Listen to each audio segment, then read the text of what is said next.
We're recording? Yep. Okay. Ladies and gentlemen, welcome to the September 21st regular Board of Education meeting of the Horsehead Central School District. The board had opened at 5:15 and went into adjourned to executive session as we turned to 6:06. At this time, the Pledge of Allegiance has already been conducted by the board, and we turn it over for item 2 for the board president, Mr. Wonka. New technology. All right, so item 2, we need to approve the minutes from our August 17th meeting. So do I have a motion to approve the minutes? Second. Curiosities, discussion, comments? I had one on the Showtime episode, or not the Showtime, the As You Like It episode for Lucy. It just said episode 7, so could you put season 2, episode 7, just to clarify that? Yep. Thank you.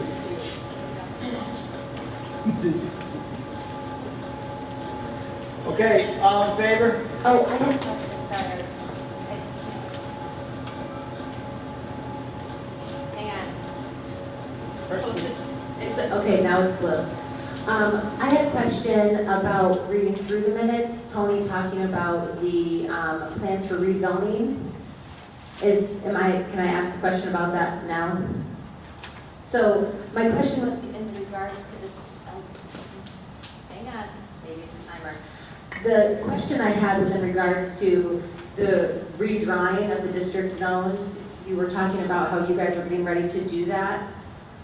Is this the first time that you guys have looked at redrawing the zones since the proposal of closing Center Street has taken place?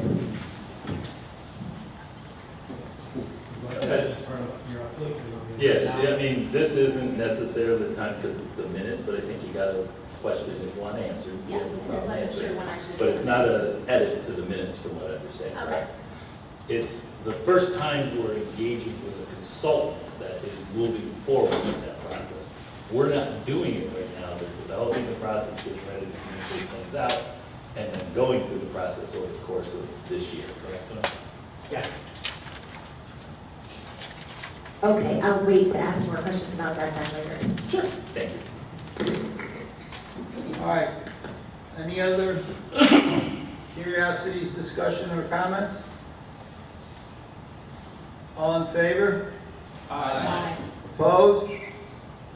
Abstentions? Okay. We move on to item 3, which is the public comment section of our agenda. At this point, we can take questions from the public.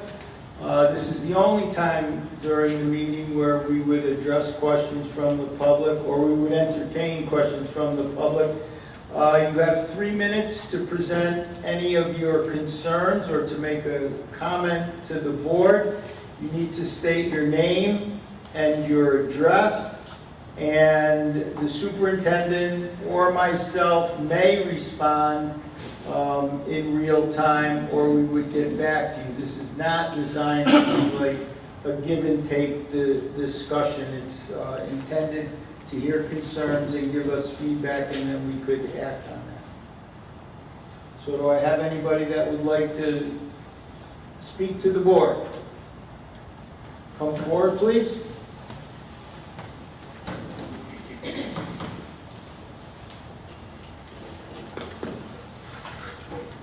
Hello. Lance Margison, 5 White North Carroll Street, Horseheads. My concern today is over my resignation and 2-week notice and what happened after that. I will read to you what I wrote in my email to Rich Michelada, Okay. Department of If I can Transportation. for the board, this is a matter of personnel. We cannot have that entertained discussion at this point. If it's in regards to your hiring and position, you need to address it with the HR department.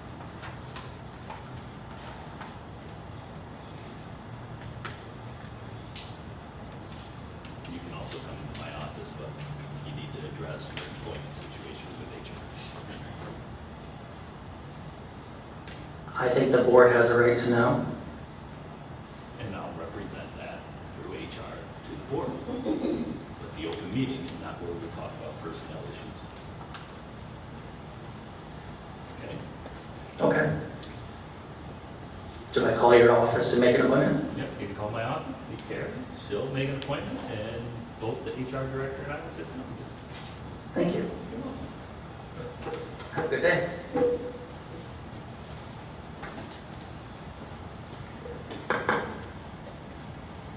Any others? Seeing none, we go on to item 4, which is our report from our brand new student representative. So welcome, Anthony. Test, working. The senior class had a very successful and enjoyable last first day. Welcome for the seniors. They also had a great turnout for their first senior t-shirt order. They're also preparing for senior sunrise on Friday, September 29th. The green room players are busy preparing for the annual variety show, which will be held on Thursday, November 9th. Auditions are next week. Rehearsals begin the following week. And 6 weeks later, it's showtime. A week later, the GRP will be getting ready for their performance of SpongeBob the Musical, which will hold auditions following the variety show. Student Council made welcome back posters and handed out candy for a school-wide welcome back. Center Street Elementary has their fall festival on September 22nd. On September 14th, the Big Flats Falcons attended a school-wide character education kickoff assembly with Corey the Dribbler. Corey is a retired Harlem Globetrotter who reinforced the Big Flats Elementary core 4 to soar character traits to always be kind, safe, respectful, and responsible. Gardner Road launched a great year. Their PTO hosted a welcome back to school ice cream social on September 8th, which is also their first Gardner Road Spirit Day of the year. The Ridge Road Book Fair is from September 18th through the 22nd. The junior class will be selling Richard Hawk chocolate this year, just in time for Christmas break, and we will be running the sales from October 2nd through the 16th. Senior Jiwoo Kim has been accepted in the conference All-State for choir with alternates Tori Portwright and Nathan German. The varsity football team won their home opener 56-21 against Bayville Manlius and are now 3-0 on the season. The girls varsity swim team remains undefeated. And the much anticipated Spirit Week is next week with the homecoming game against Elmira that Friday and the homecoming dance hosted by Varsity H that Saturday. Thank you. Well, thank you. That was very informative, very comprehensive. All right, now we have our presentations, and the first presentation is our external audit from Mr. Zubar, CPA.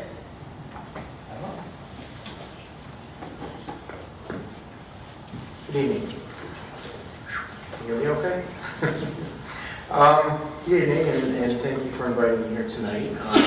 I'm here to discuss the financial results and audit report for the June 30th, 2023 year-end financials for the school district.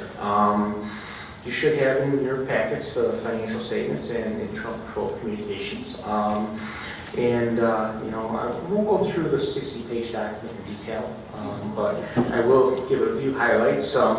We did meet with the audit committee last week.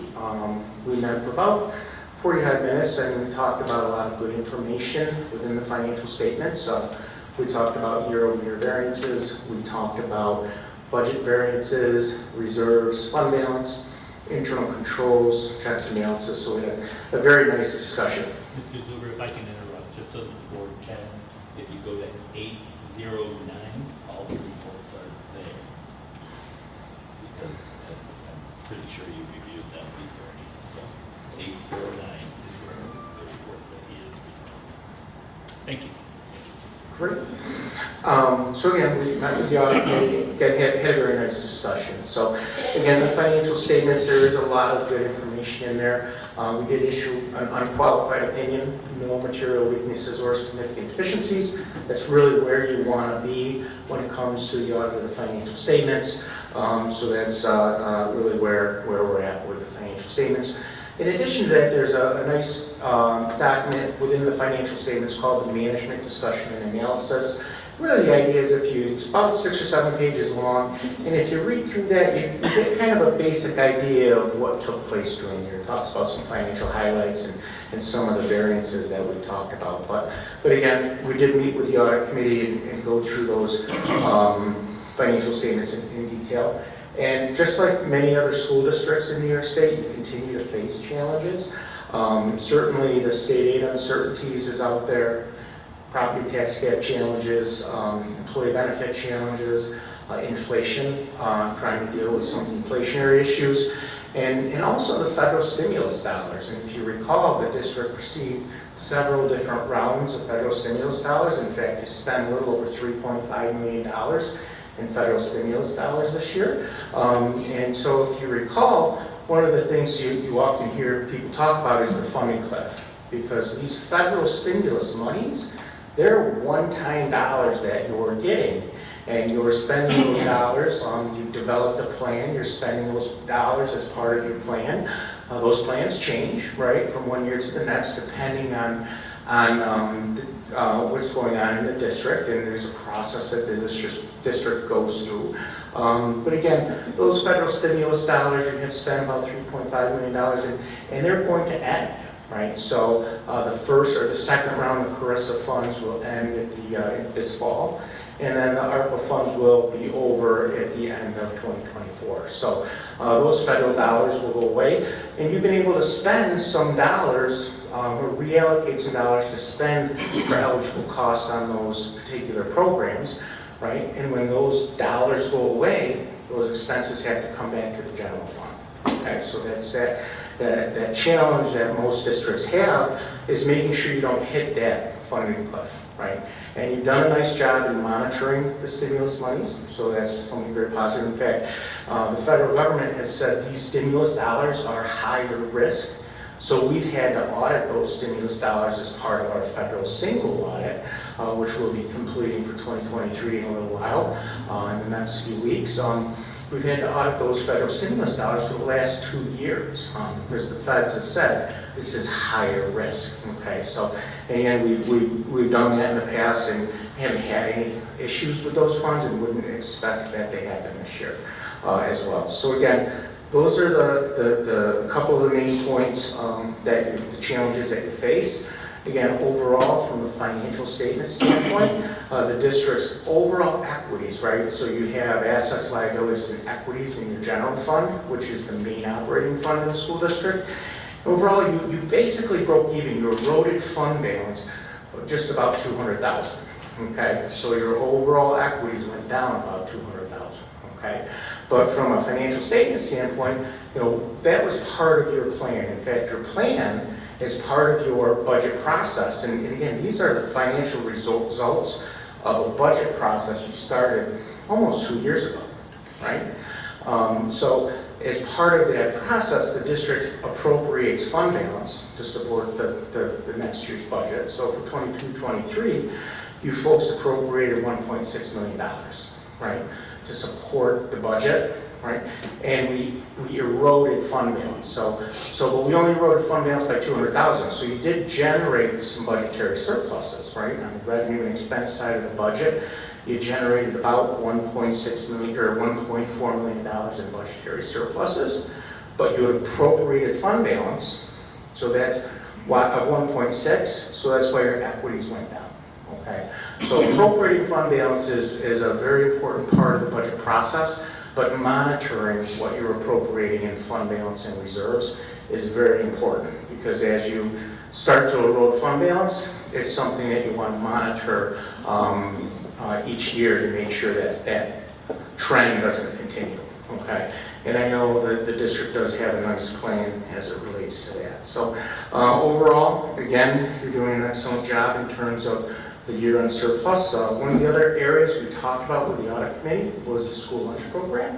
In fact, you're doing such a good job with the school lunch program, we had to criticize you for being over some of the federal requirements. Okay, so that is something that we do talk about in the internal control communication that we issued. So that was the other document that we talked about. And again, with any audit, part of the audit process is to sit down and review the different internal controls and checks and balances that you have over the different financial cycles. So the payroll processing cycle. Okay, so we sit down and we interview folks and we kind of document the different checks and balances. Again, please report no material weaknesses or significant deficiencies. I think we have a few procedural recommendations that we made to the audit committee, to the Board of Education, to enhance the current checks and balances that you have. But again, very, very minor procedural items. Okay, so that's kind of the 60-page document, internal control communication, 45-minute meeting with the audit committee in about 5 minutes. Okay, so again, really overall, you did end the year in good financial condition. Continue to monitor what you're appropriating in fund balance and reserves. And again, your no material weaknesses or significant deficiencies. So that's really a great one. Okay. Any questions?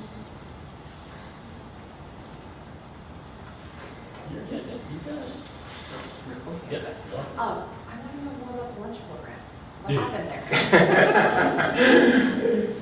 So that's a very good question, and I'm sure your school lunch manager would love to talk about it. It's because it is lunch managers are very passionate. But basically, as a result of some of the federal stimulus dollars, there were some adjustments to the reimbursement rates to the school district. In addition, last year, all of the students received free meals, so you had enhanced participation. And what we saw in actually many school districts, we saw school districts that were really struggling with their school lunch programs to make profits, to actually turn them around and really generate some large surpluses. In fact, I bet you probably 25% of our clients, we have this finding that they're exceeding this average 3-month expenditure that the federal government puts out. And what that really means is you get a letter from the state saying, what is your plan? Right? And that's really what they're looking for, is what is your plan, because they don't want you to just sit on the federal dollars and not use it. Okay? So that's really what happened as it relates to, in a nutshell, what happened with the program. And I think we've seen that throughout the area. Tom, if I can add, one of the blessings from COVID was that we were able to feed all of our kids. Because of that, we got a higher meal percentage. We got reimbursed by the federal government for a couple of years, and it started to add up. We've used some of that funds for our capital construction project for kitchens. We can only really use this for something food service related. It still was building fund balance. The issue is right now we know that pre-K through 8 will get that same free meal service. We have a surplus, we'll talk about it in a little bit, but because we have a surplus, we've talked to the board a little bit in the past about wouldn't it be nice if we could do this for the high school and so forth for this year. We believe we have that covered for this year, so I will ask the board about that later. The unique thing is we could say it's going to cost us this money for the year, but if the federal government all of a sudden lowers that percentage or threshold, which they're just stymied right now, like everything in Washington, and there's plans that they are going to lower it from 40% down to 25%. If they do, it will cover our high school, so between now and if that happens, we would only be responsible for the cost. If it didn't happen all year long, we have enough in fund balance to also add to some of our kitchen repairs to the project, as well as monitoring it and making sure that we get more in line, and that's the plan Mr. Zuber's talking about. So we do have that plan going forward. Honestly, we're hoping that they will lower it to 25 because we're going to create even more fund balance by it. But it's a better position for most school districts to be in, especially ours, that we never qualified for it before. Is that pretty much, Katie and Mr. Zuber, how you would understand what we are planning on doing? and that would meet the requirements, right? The corrective action plan put together is what they're looking for. Thank you. So just to clarify, so the current program that we're getting the funds for are the free lunches that are going on right now this year in the district? Because last year we didn't get free lunches. Last year we paid for our lunches. So this year was the first year that we implemented the free lunch program. And are we using the money from the COVID funds that we got from the federal government, or is this a separate grant that's This is because separate. we're qualifying? So it's not related to the COVID money? I No, just you'll wanted to see all of clarify that tonight in the presentation. Okay. And then I had a question about the eroding of the fund balance. When you said the plan was to continue to erode the fund balance, why are we eroding the fund balance? Is that for a particular reason? So what I suggested is to monitor what you're doing in terms of appropriating fund balance. So this year, each year is a different budget year, right? So in 2023, 22-23, you appropriate 1.6 million to support 23 budget. 23-24, you appropriate 1.9 million, okay? So again, when you're appropriating fund balance, what that is you have an expense budget, right? Then you have estimated revenues, right? And then you have a gap, and that gap is being filled with appropriated fund balance and reserves, right? So if you don't generate budgetary surpluses for 23-24 equal to 1.9 million, you'll continue to erode fund balance. So every year you appropriate fund balance, what you're saying is that you're planning on using fund balance to support your budget. This year, you plan on using 1.6 million, so for 22-23, you plan on using 1.6 million. But because you had some revenue surplus of about 200,000 and some budgetary surplus on the expense side, about 1.2 million, right? You only eroded 200,000. So your original plan was to use 1.6, but you didn't do that, okay? And your plan for this year is to use 1.9, right?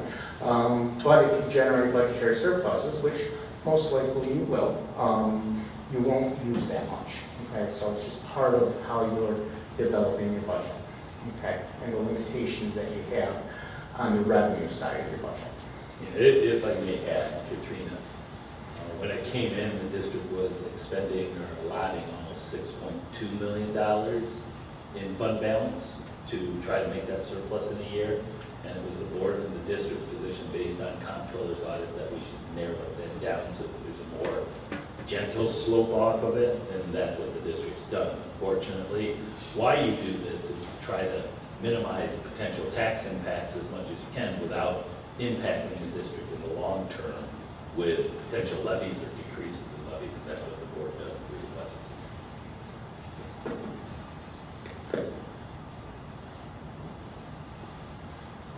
It's hard pushing these little It buttons. is.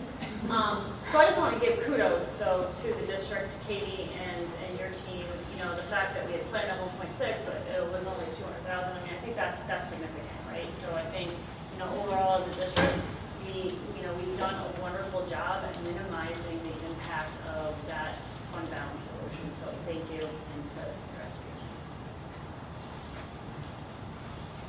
team. Tom, you know my annual question. Did you find any fraud, any issues, or any concerns so that the board understands how our business operates, our administration operates, and is there anything that you would have to report to the state? Yeah, and as my annual response is we didn't find any material weaknesses or significant deficiencies. So as part of the audit process, we have to go through all kinds of different questionnaires with folks, both inside management, outside management, ask about fraud. We don't audit for fraud. We have to audit we have to look and evaluate the risk of fraud, okay? So we do that as part of the audit process, and again, there were no material weaknesses, no significant deficiencies. If something had come to our attention, we would have had some communication with the appropriate levels with folks, okay? I have another question.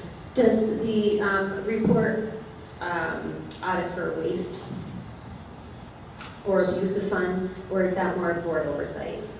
So in terms of the federal single audit, it's part of that process when we look at the major programs. Part of the things we look at are fraud, or waste and abuse, right? So that's part of what we look at when it comes to those specific federal programs. But in terms of the definition of that, it's if the federal programs have allowable costs. So that's what we're looking at, and if they're outside the allowable costs, that's when you have to do this evaluation and determine if there's anything like that. Okay?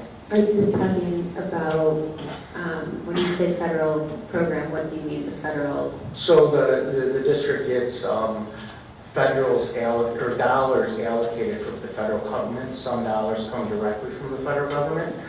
Some dollars come through New York State. But any dollar, if a school district receives more than $750,000 in federal money, they have to have what's called a federal single audit, which targets those federal programs. And there's a 13 compliance requirements. It's more of a compliance audit versus a financial audit. This is the financial piece, but compliance, you're evaluating those major programs against what those compliance requirements are. So again, there's an evaluation process. And that's that audit, we talk about that, the federal government has indicated that the stimulus funds are a higher risk fund. So when we do our risk assessment, that fund automatically goes to the top. We don't have a choice. It's every school district. It automatically goes to the top. We have to audit it every year. So every school district, we audit about 70 school districts. Everybody that received federal stimulus funds, we're auditing those federal stimulus dollars. I did have some questions about some of the COVID funds, because some of the funds were allocated and part of capital projects originally, and then the funds were reallocated to then be paid for by the COVID money. So one of the reports I saw showed that we were we were going to be overspending the budget on the one capital project, even though it was including the use of some of the COVID funds.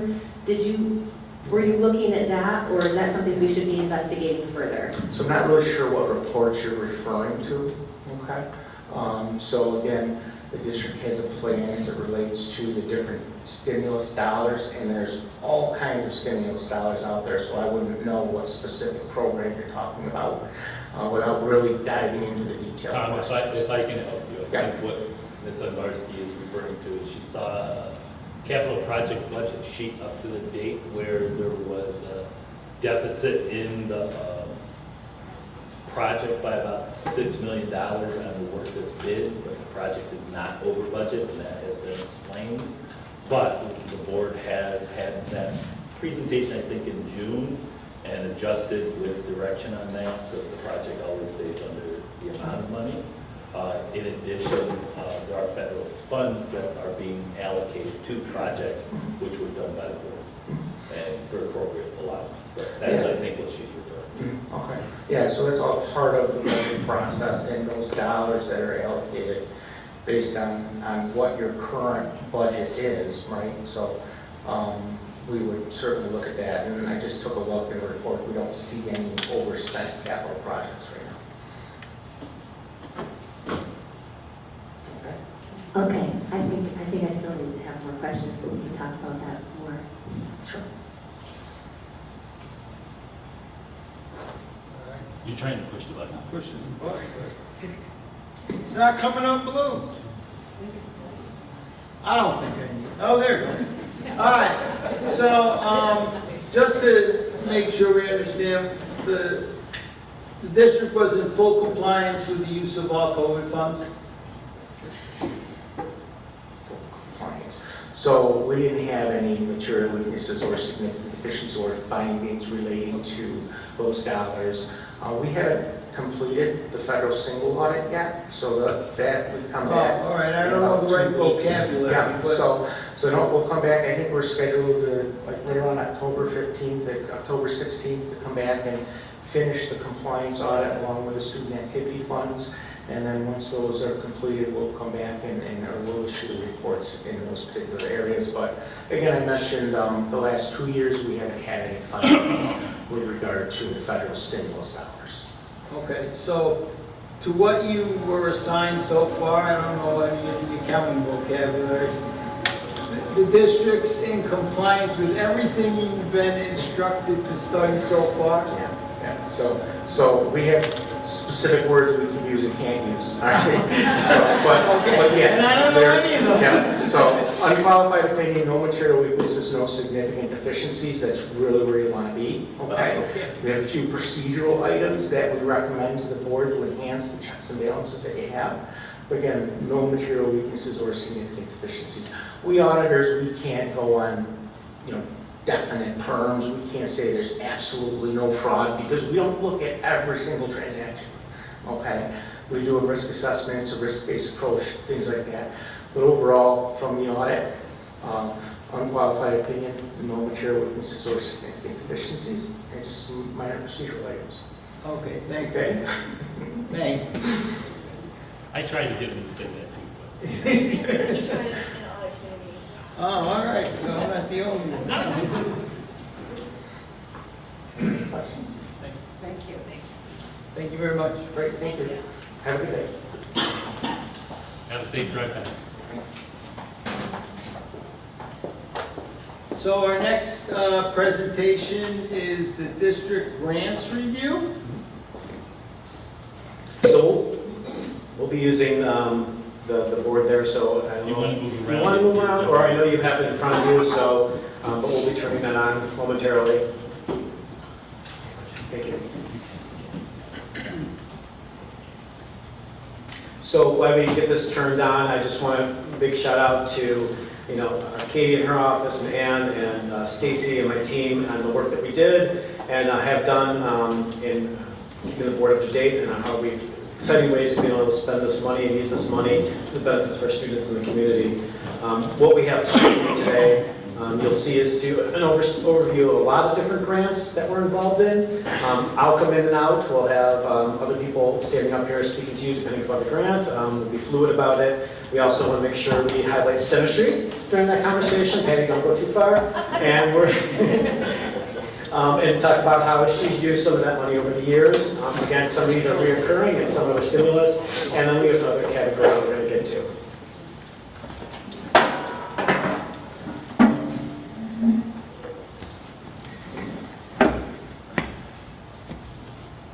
Just wait till.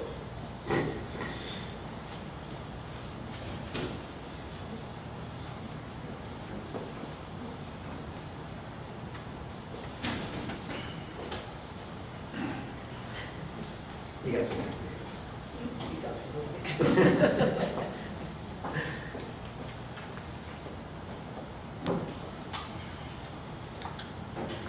I will go ahead and, Jake's fighting it.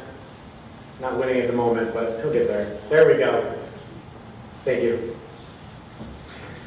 So as I said, we're going to review our federal stimulus funds, and those are the ones that we're going to address, as well as the compliance review that Mr. Zuber started to talk about, and other reviews and monitoring of this program that we've had to ensure compliance, and that we are doing what we're supposed to do with this funds and our communications with the board and with the appropriate stakeholders. We'll also go into our Every Student Succeed Act funds. These are all our title funds. We're going to talk about these. These are annual. These are ongoing.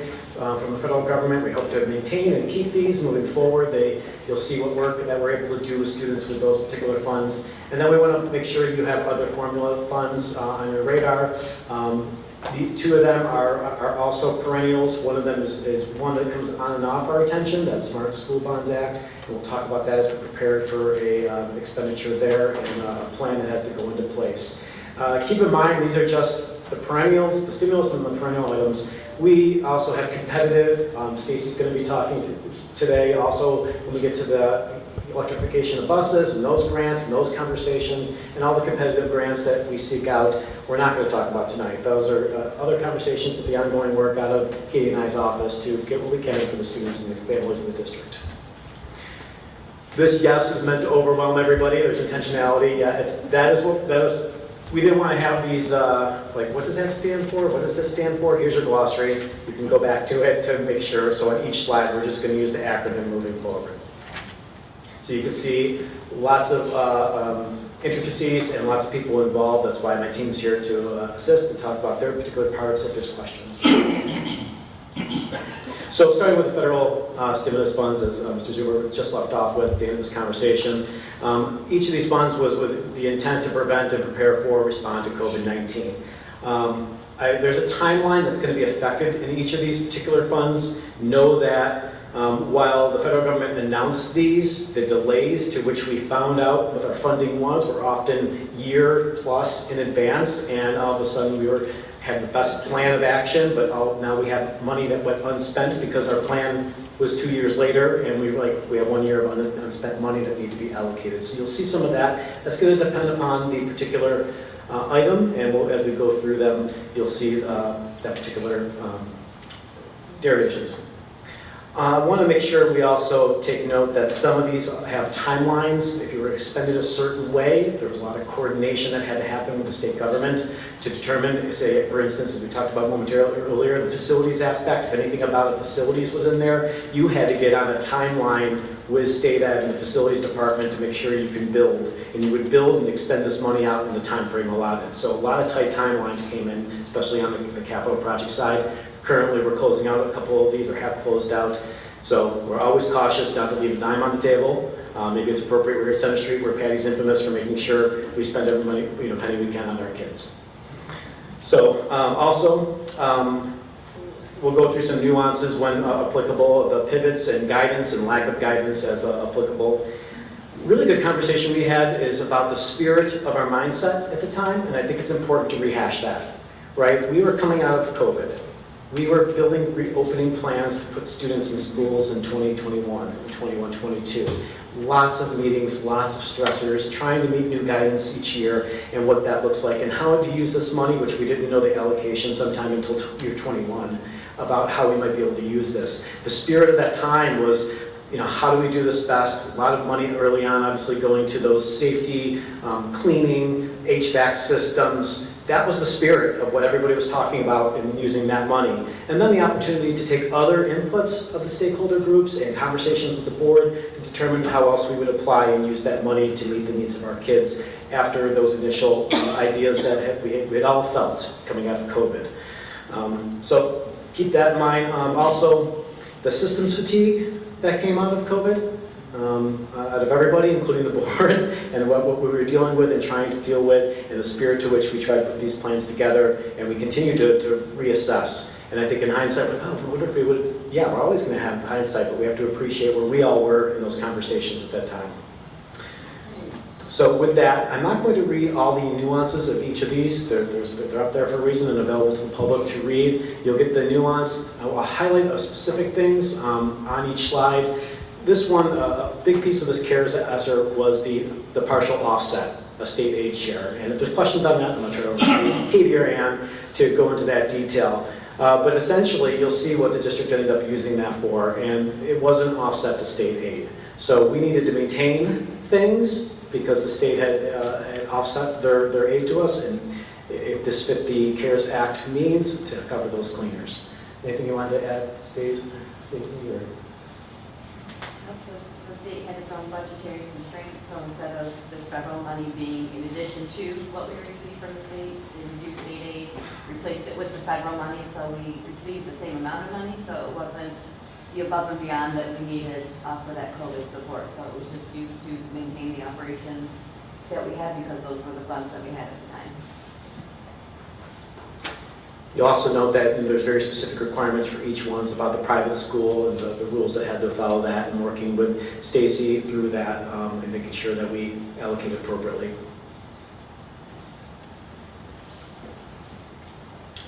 And to confuse things more, there's also a gear under CARES, and you'll see very similar verbiage, again, in the offset of state aid. What is LEA acronym? Oh, good. Local educational agency. Lead educational agency. Lead educational agency. A district. Okay.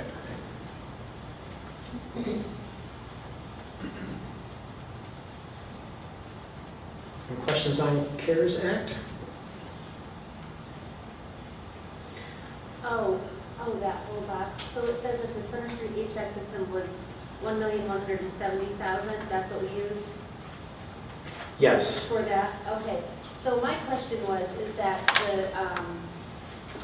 the HVAC systems So back in 2018, we had a capital project and there were updates to all of the elementary school HVAC systems. So I was wondering why, if we had done that already in 2018, that we needed to do another upgrade to the HVAC system in 2021. And then the resolution that the board had was to actually allocate $1.4 million. So that's less. So then Yes. did that money get repurposed somewhere?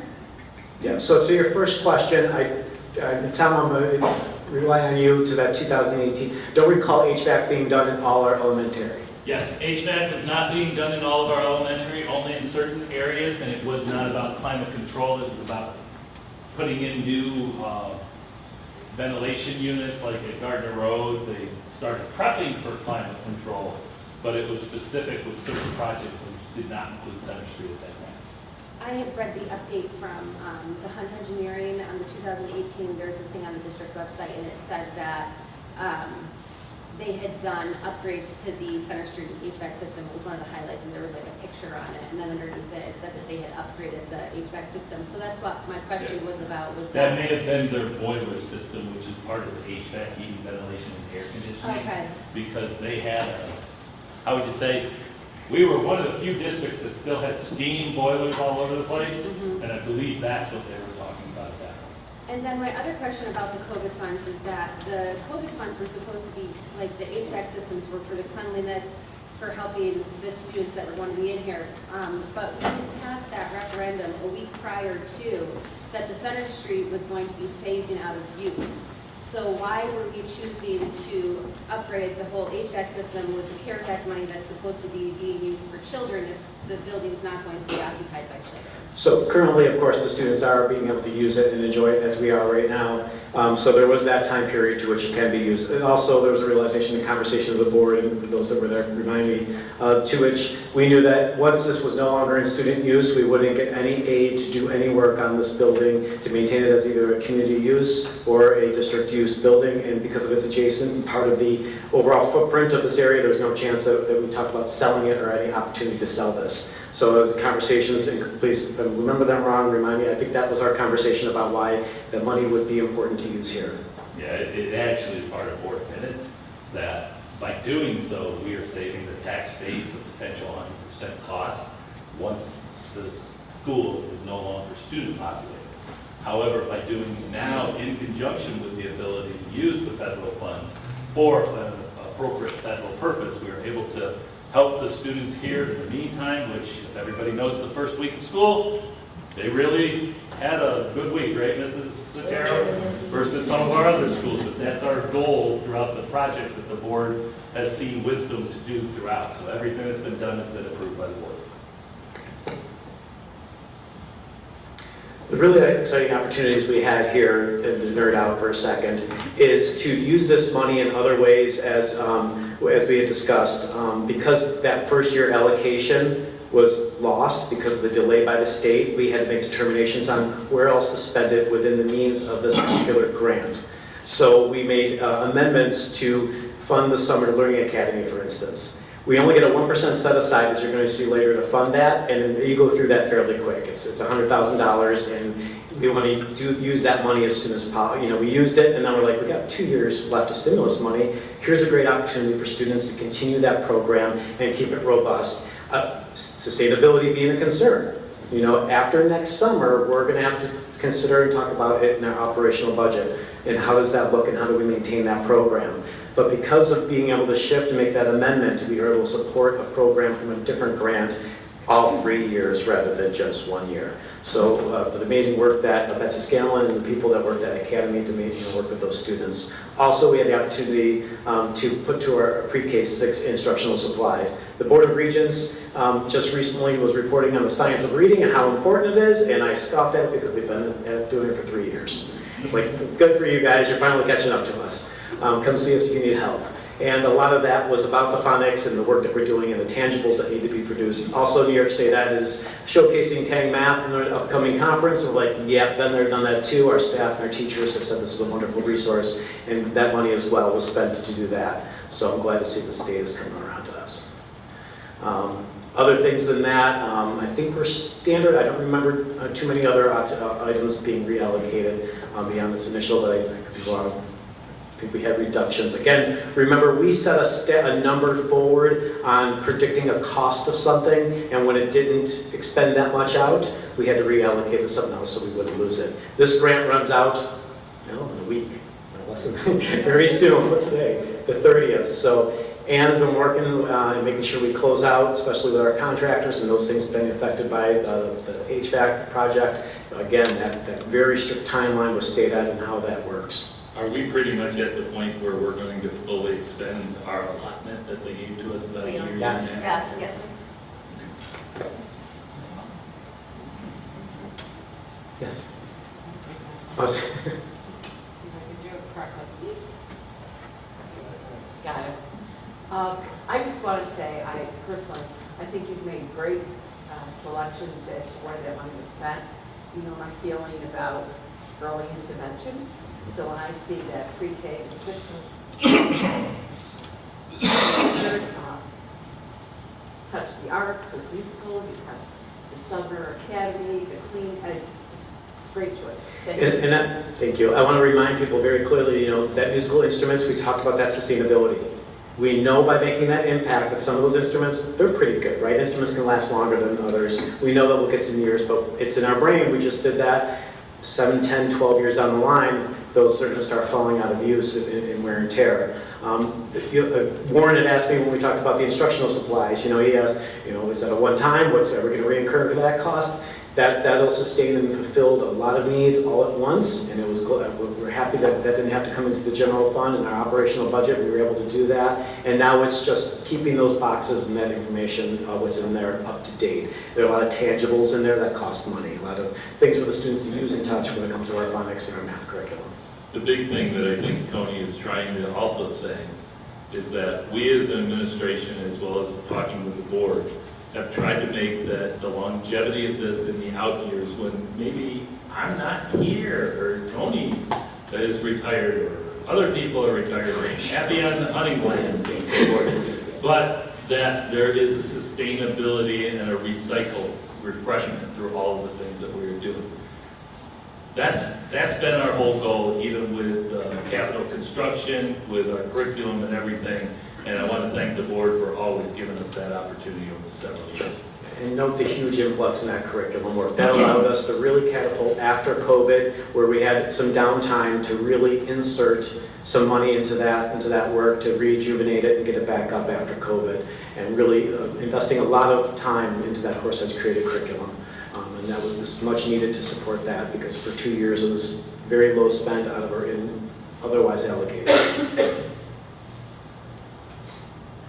So, if I can, just so the board knows, on September 28th, you are welcome to join us out at Bath Haverling High School for an evening of celebration of all regional districts programs, where we've been asked to put on one program that we are highlighting. Tony, what are we highlighting? We are highlighting the work that Tiffany and her team and Kelly have been doing in our curriculum cycle.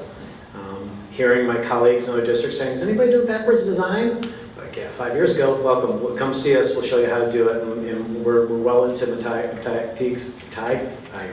Grant Wiggins' work and the backwards design.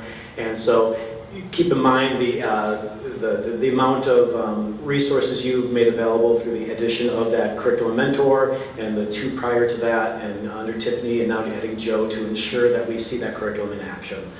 So great investment to ensure our students are performing and measuring that.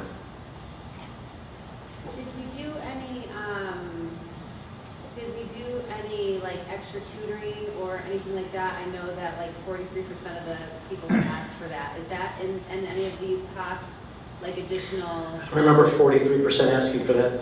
What is? No, it was like some percentage. It was a pretty high percentage of people who were asking for additional help, because I know you've got the summer help, but was there anything else that we did in this here that was supplemental to the learning loss for the kids? When we get to the 1% set aside, there was money allocated there to some of the extracurricular engagement. We had a conversation, and Stacey, you might have to remind me of this. We did put out interest to staff at some point don't remember the date, to request, would you be interested in being involved in a tutoring program and to assist students outside the school day? We started on the technology angle and how to handle that, but there wasn't a high level of interest at that time from staff. I think we were dealing with that systems fatigue to offer something as a district through our staff members. So I don't know the date on that stage, it was 2021, 22, somewhere in there.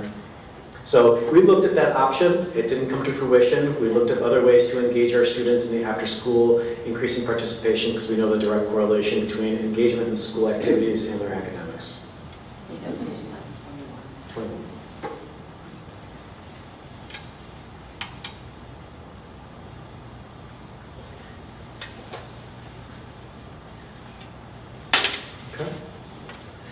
I'll confuse it more. There's another source of funds specifically was spent to do our one-to-one initiative we've been talking about. Many spreadsheets and allocations determine when we purchase these devices, when they come off service, how long do we keep them in service, you know, with Windows updates and the type of computer that we purchase, ensuring that we have that 6-year cycle. If you need to go to 7, it's still acceptable, although operating systems and updates start to get a little, and wear and tear.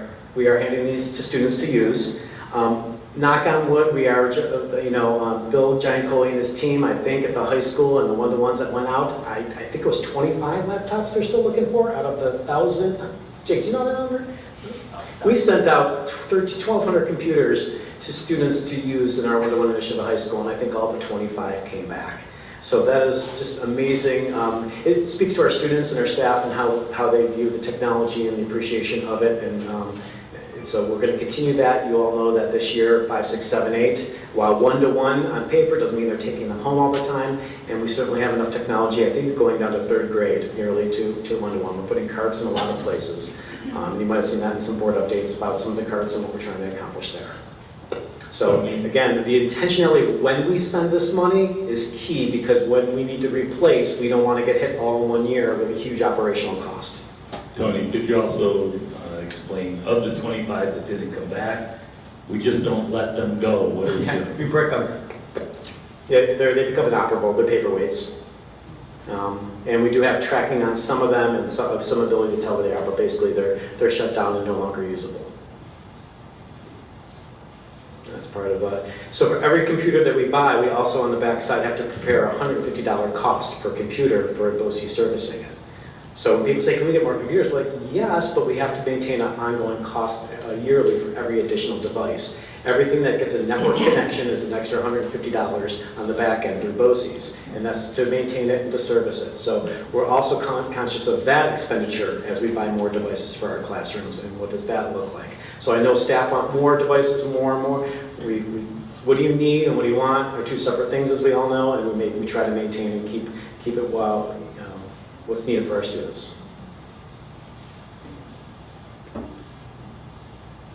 So the ARP ESSER plan was much more regulated than the SRSA, and Tom Zuber spoke to.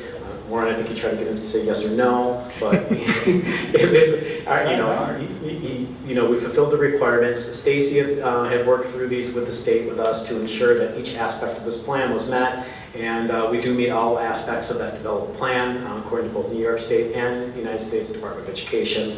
You'll note that even the structure of the New York State application required us to do these. It says interim final rule. That's clever language from New York State. So that's that go back and forth. The state would say this, and then they'd say this, and then there's a lawsuit, and go back and forth. And this interim final rule finally came down into determining how monies can be used, what the set-asides, and what are the different pockets of money to how that must be spent. This is where our survey came from. This is where our conversations with stakeholders, with the board, and determining how money was spent and allocated. So we've talked about it, as I said, of course, I'm not going to repeat myself. And meeting those requirements also meant we posted those things and let people know that it was out. And these are all things we had to tell the state that we checked, we did, yes, we are, the communications were there. And you'll see later that we were asked for an auditing of that to ensure we were on process with what we were doing, and we are. And we have one amendment to this one, correct? Just one. Just the one that we talked about quite recently. Recent past.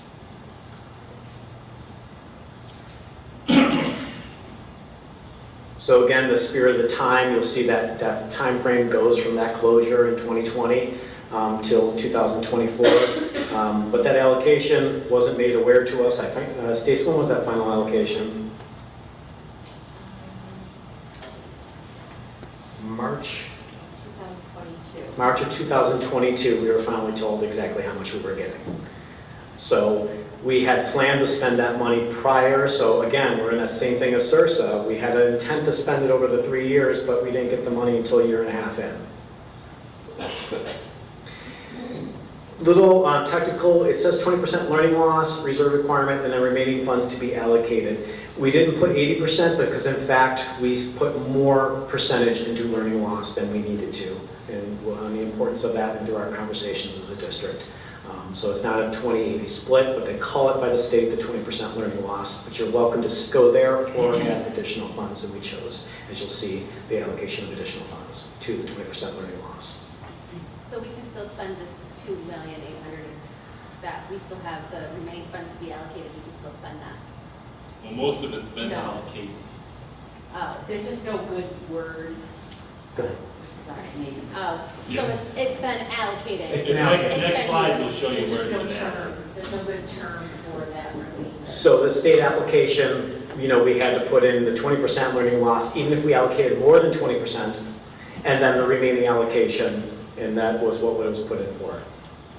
Okay, so that money, that $2 million is on the other side that you used for the laptops and things like that? Is Yes, that the what you're remaining saying? allocation, we could call it 80%, but it's not. Right. Because it's not 80% of the overall allocation. So there's two pots of money. One's on one side and one's the 20%, even though we're like 28%. And that came from direction of our conversations about teaching assistants, ensuring we fund that. Again, those numbers were to represent a 3-year allocation, right? The FTE over the course of 3 years, you know, one intermediate school counselor over the course of 3 years. Those are 3-year plus allocations, because we have summers to consider for 11 months. So we do have additional monies you'll see starred that have gone unspent and were never allocated. The spirit of the time is we had to put that money in a pot someplace, and it just didn't get spent out. Well, where I'd like to we'll propose at a later date and go through the formal process of another amendment to make sure we expend all this money is to allocate it to the Summer Learning Academy to cover another years would be my recommendation. Otherwise, we have to make sure that goes into operational costs this budget cycle, which is, we still have to make a decision on $95,000 and other money that will go unspent. But right now we know those particular two targets. We did need the contractual SEL supports. We did try to work with organizations, but we hired, and with the direction of the board, our school, not only the IS counselor, but also the school master's level in all our buildings, and we are very strong there and working through the Character Strong and the amazing work our social workers are doing at a higher level and the number we have in our buildings. So that seemed lesser of a need to get an outside service when we hired from within.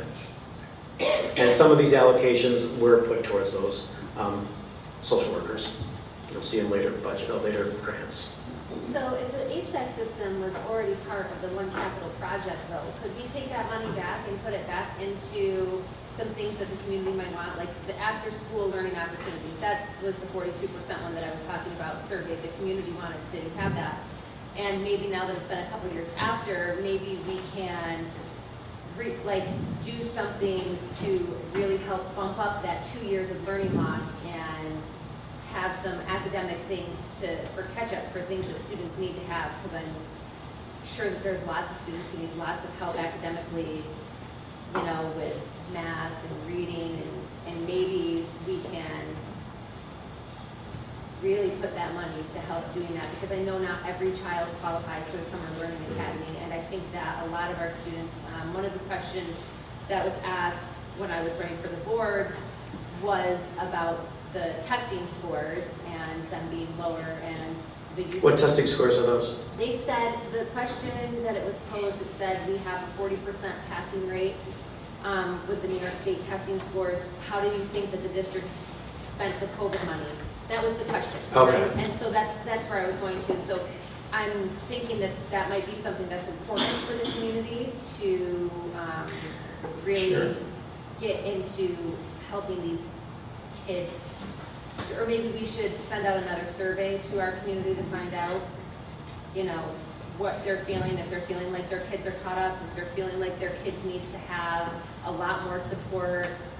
What do we need to do to help bridge that gap, to help bring them up to speed from the past 2 years? Since that HVAC system was already initially in the capital project, and we're not over on the capital project, so then we wouldn't have to use that money for it. So, yeah, a couple things. So first of all, there was $780,000 that were allocated in the original ARP grant approved by the state and went forward with the board that was supposed to go to outdoor classrooms. It was going to be a nice add to have outdoor spaces, not the COVID, you know, fresh air kind of thing, in all our elementaries so that students have a space outside the building. They can remember our mindset then was social distancing and et cetera. So we started with that. Then the realization came in, and Tom was remind me that why are we going to build that when we have a priority to do our HVAC and our upgrades in our elementaries, and ensuring, because the budget cycle, or the costs of stuff that happened during COVID and the inflationary things, we didn't want to lose the spirit of what the board had promised what we were going to do in that capital project, which was to add those HVAC systems and ensure that we did them right in all our buildings. It was a long conversation with the board that one night in the auditorium. So instead of building these ridiculous outdoor classrooms, when we can't, we want to make sure we could fund the inflationary costs of our HVAC. We had, as a board, that was the decision we went forward as a district. I do want to speak, and I know Tom will want to speak to that point. The scores, and I want to make sure we say this publicly, and I've said this before, we don't determine a child based on one test that's a half hour long or an hour long, to which sometimes isn't seen as a value to that child nor the family. Our opt-out rates have decreased, but nonetheless, we have some students that probably would perform quite well on that decide and still go through a refusal process.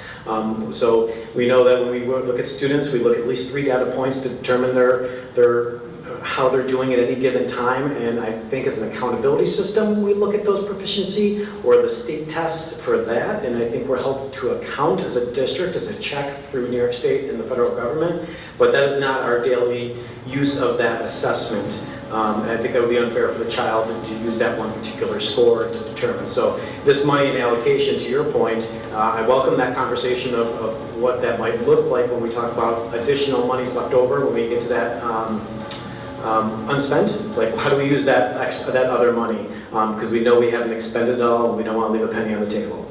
So Summerwood Academy is, of course, something we want to maintain, but other conversations can be had in how we determine the rest of that expenditure. Yeah, in regards to the big flat HVAC, that's already been in signed contracts, that's already been allocated by the board. To bring that out will put us in potential contract risk. Yes, we could reallocate, but the district's already, the board at, I believe it was the June, gave the architects and the district and construction manager the plan to go forward to balance out at least right now Ridge Road and the high school, with the middle school being held up. So taking more money out of it will just make the problem more difficult to manage, even though they feel that they have a plan at this point. But that money and allocations have already been contractually signed. Yes? Tony, could you share a little bit about the RTI program and the other tutoring programs that are in place? And I mean, they're very, very strong programs, and I think that's helpful, just to give you some context. Yeah, and I think Tom and the board, and as we've started on, going back to 2015, we've been the addition of, you know, RTI teachers as well as TAs over the years to build that robust system. And the programmatic things that we're using, that also to go back to that allocation in CIRSA, to some of those consumables and some of that things that those kids were going to be using. So as a system, you know, for 2 RTI, 2 TAs, assisting students in the academic needs, maybe there's a parallel to that, Liz, as I think about it, to the SEL supports. As a district, we ended up, more importantly, in the day-to-day and in addressing the students during the day we have with them.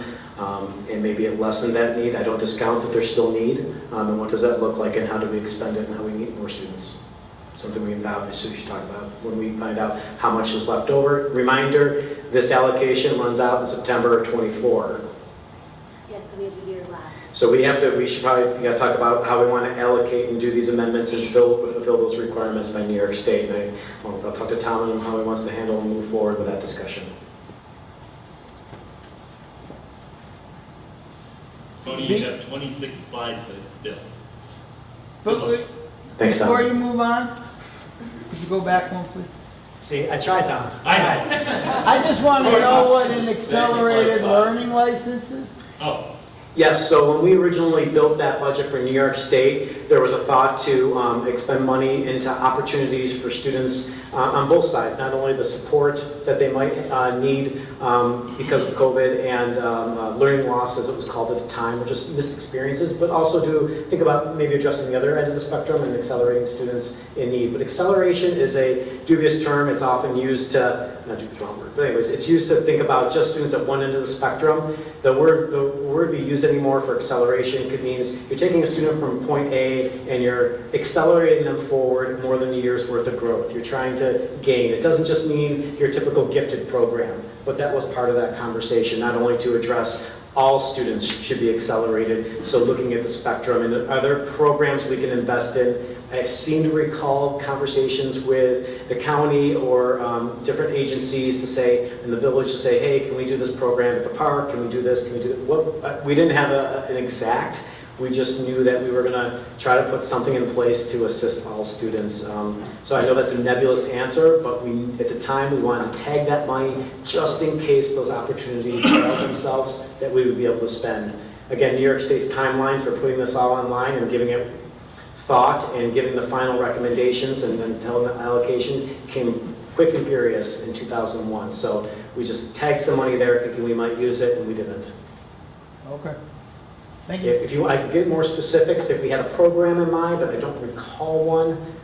It was just in case, maybe we'll find an opportunity of online learning. In case, that's what it was. In case we went back to COVID and kids back at home, could we buy licenses for software for kids to use at home? That's what it was. It was set aside. That makes sense. That's a couple years old. Now I understand the word license. License. The rest of it made no sense to me. No, well, the rest of it was a conversation of allocations for the contractual SEL support, and I could be referring to another grant. You can see there's lots of different grants in this. As Tom Okay, pointed that's out. great. How many Thank you. slides?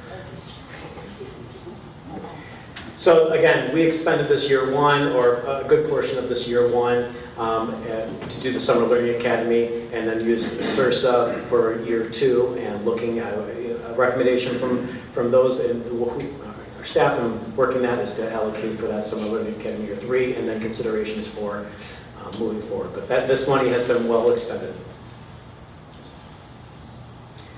The comprehensive after school will have and will need an amendment of some sort. We've started to expend out of this, but we will have additional funds that we'll have to have a conversation about where we want to expend that. So we don't lose it, we don't leave money on the table. Tony, we must expend all of this by the end of this school year, correct?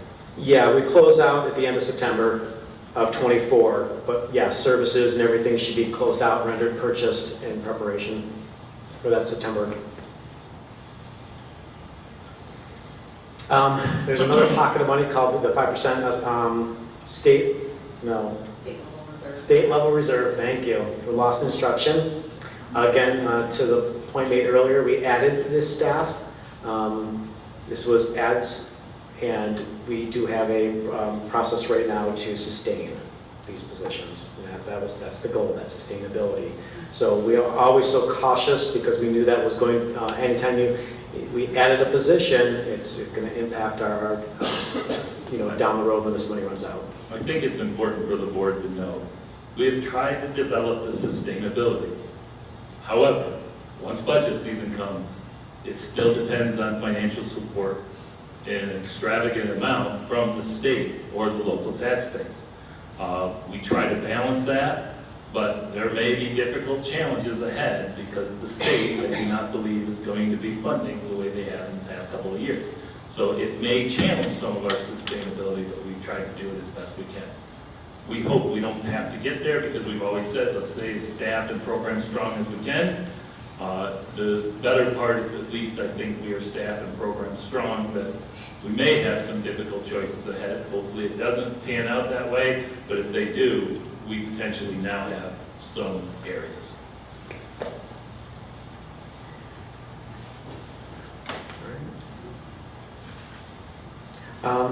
Kelly's willing to, she can come up and talk about the ARP allocation for 611.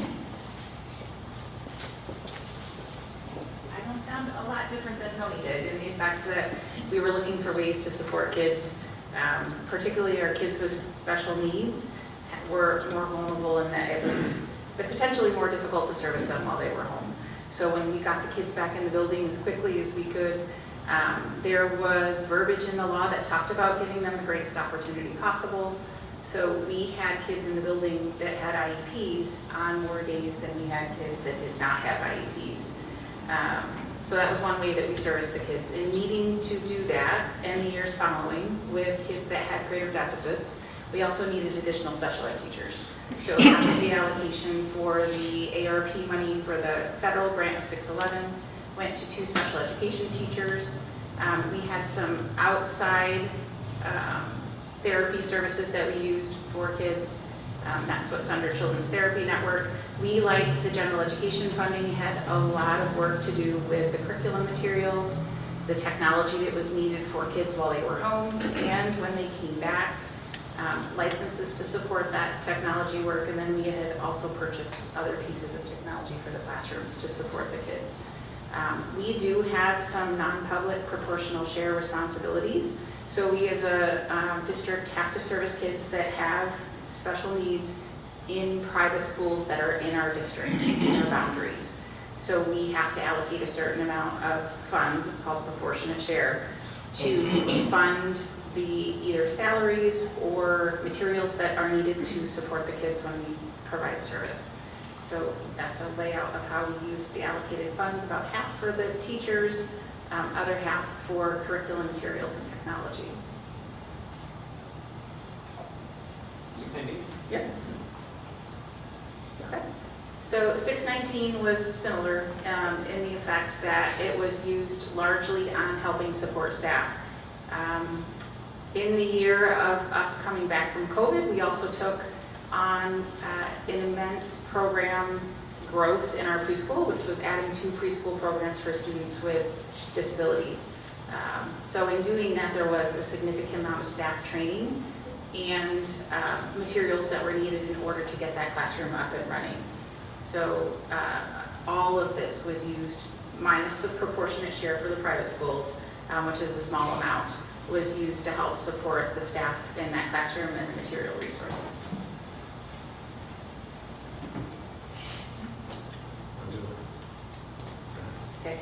Do it. So ARP HCY, that has to do with students that are designated, I want to say diagnosed, as being in temporary housing, so under McKinney-Vento, students that are identified as homeless. And we've been allocated over $14,000 for that purpose. So we have allocated for supplies of various needs for the students: backpacks, clothing, boots. At the time when it was remote learning, if they didn't have a computer, we could provide computers, hygiene products, any number of things that kids need when their family is designated in temporary housing. Like the other ones, if allocations remain or monies remain unspent, we'll have to make a plan for all these different pockets of ARP money following the rules. Again, we don't want to leave money on the table. You've done a great job expending it all on most of these, but I want to be sure. Yeah, 3 of mine are already closed. If this one's the only one left.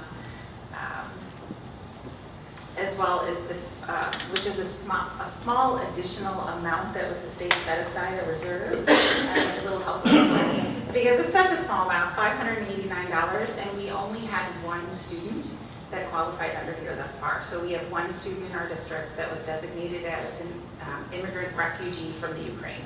So if that particular student had any needs, we have money set aside for that. Or if more. Yeah, if more come within the next year.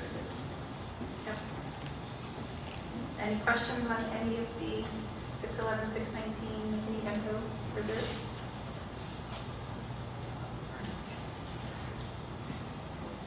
Out of curiosity, how many students are we supporting who are otherwise not housed?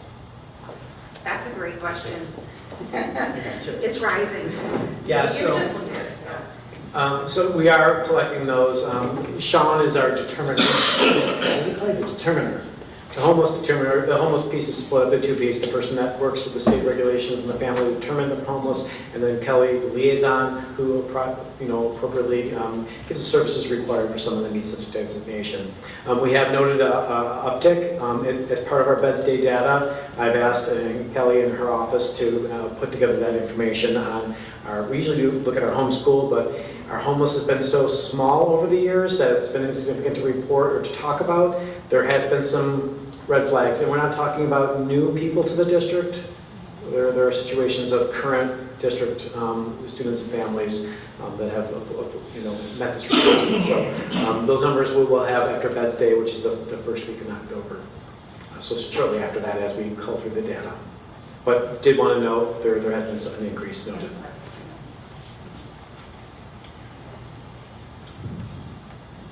So Stacey's going to come up and talk about the stimulus fund compliance review, as well as Katie.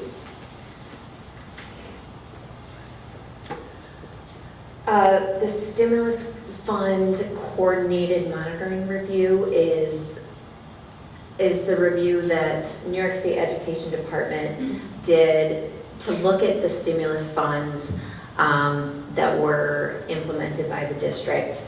So this was conducted by New York State Education Department's Office of ESSA Funded Programs. Whoops, sorry, I can't lean too far. Project staff specifically targeting those education stabilization funds, which are the stimulus funds. They looked at nearly all of the district's stimulus funds, minus just those little ARP homeless funds and the IDEA ARP funds. The district did choose to blaze the trail and go ahead and be in the first group of Group A because we wanted to be proactive and say, hey, are we doing this right? Are we in compliance? Are our plans in place? Are we spending them according to the requirements? We wanted, because the guidance did trickle out and the state and the feds were pivoting, and we wanted to make sure that we were doing things according to, grant requirements and appropriate guidance. So we said, let's go in Group A and make sure we're checking all the boxes and doing everything right. So the coordinated monitoring review of this federal stimulus funds was designed to make sure that the LEA or the district was compliant with both all programmatic as well as fiscal and the equitable service requirements. And equitable services are those private school requirements. This monitoring review included review of purchase orders, payroll, invoices, receipts, construction schedules, contracts, student data, anything, all supporting documents and evidence that you could think of. They reviewed from October of 2022 through March of 2023. And that totaled nearly all of our federal stimulus funds, because I think our total dollars are about 8.6 million, and what they reviewed was just about a little over 8.3 million. And we had a wonderful review that met all requirements. So it was a great review that was in full compliance to date. Yep. This is Katie. Yeah, so my partner is a little bit easy. Tom Zuber kind of took care of this for me. As you mentioned, there's certain requirements related to the federal funds and the monitoring and compliance reviews of those. The federal single audit for these funds has been done the last couple of years. He's coming back in October to do it again. And as he previously stated, no issues, findings, questions, costs to date reported, and as he again stated, not anticipating any issues going forward. The team in the business office, Ann Perozzello, I don't know if anyone has met her yet. She's our school business executive, lives deep in the weeds of our district accounting. Other folks within the business office working with Stacy and Tony. We get the weight and the gravity of managing these federal funds and being in compliance. And we all work together and get these very favorable audits, and this monitoring review was a huge win, and told us we were doing everything correctly. So if we're ever audited by the state or the feds in the future, everything is in proper order and we're ready to go.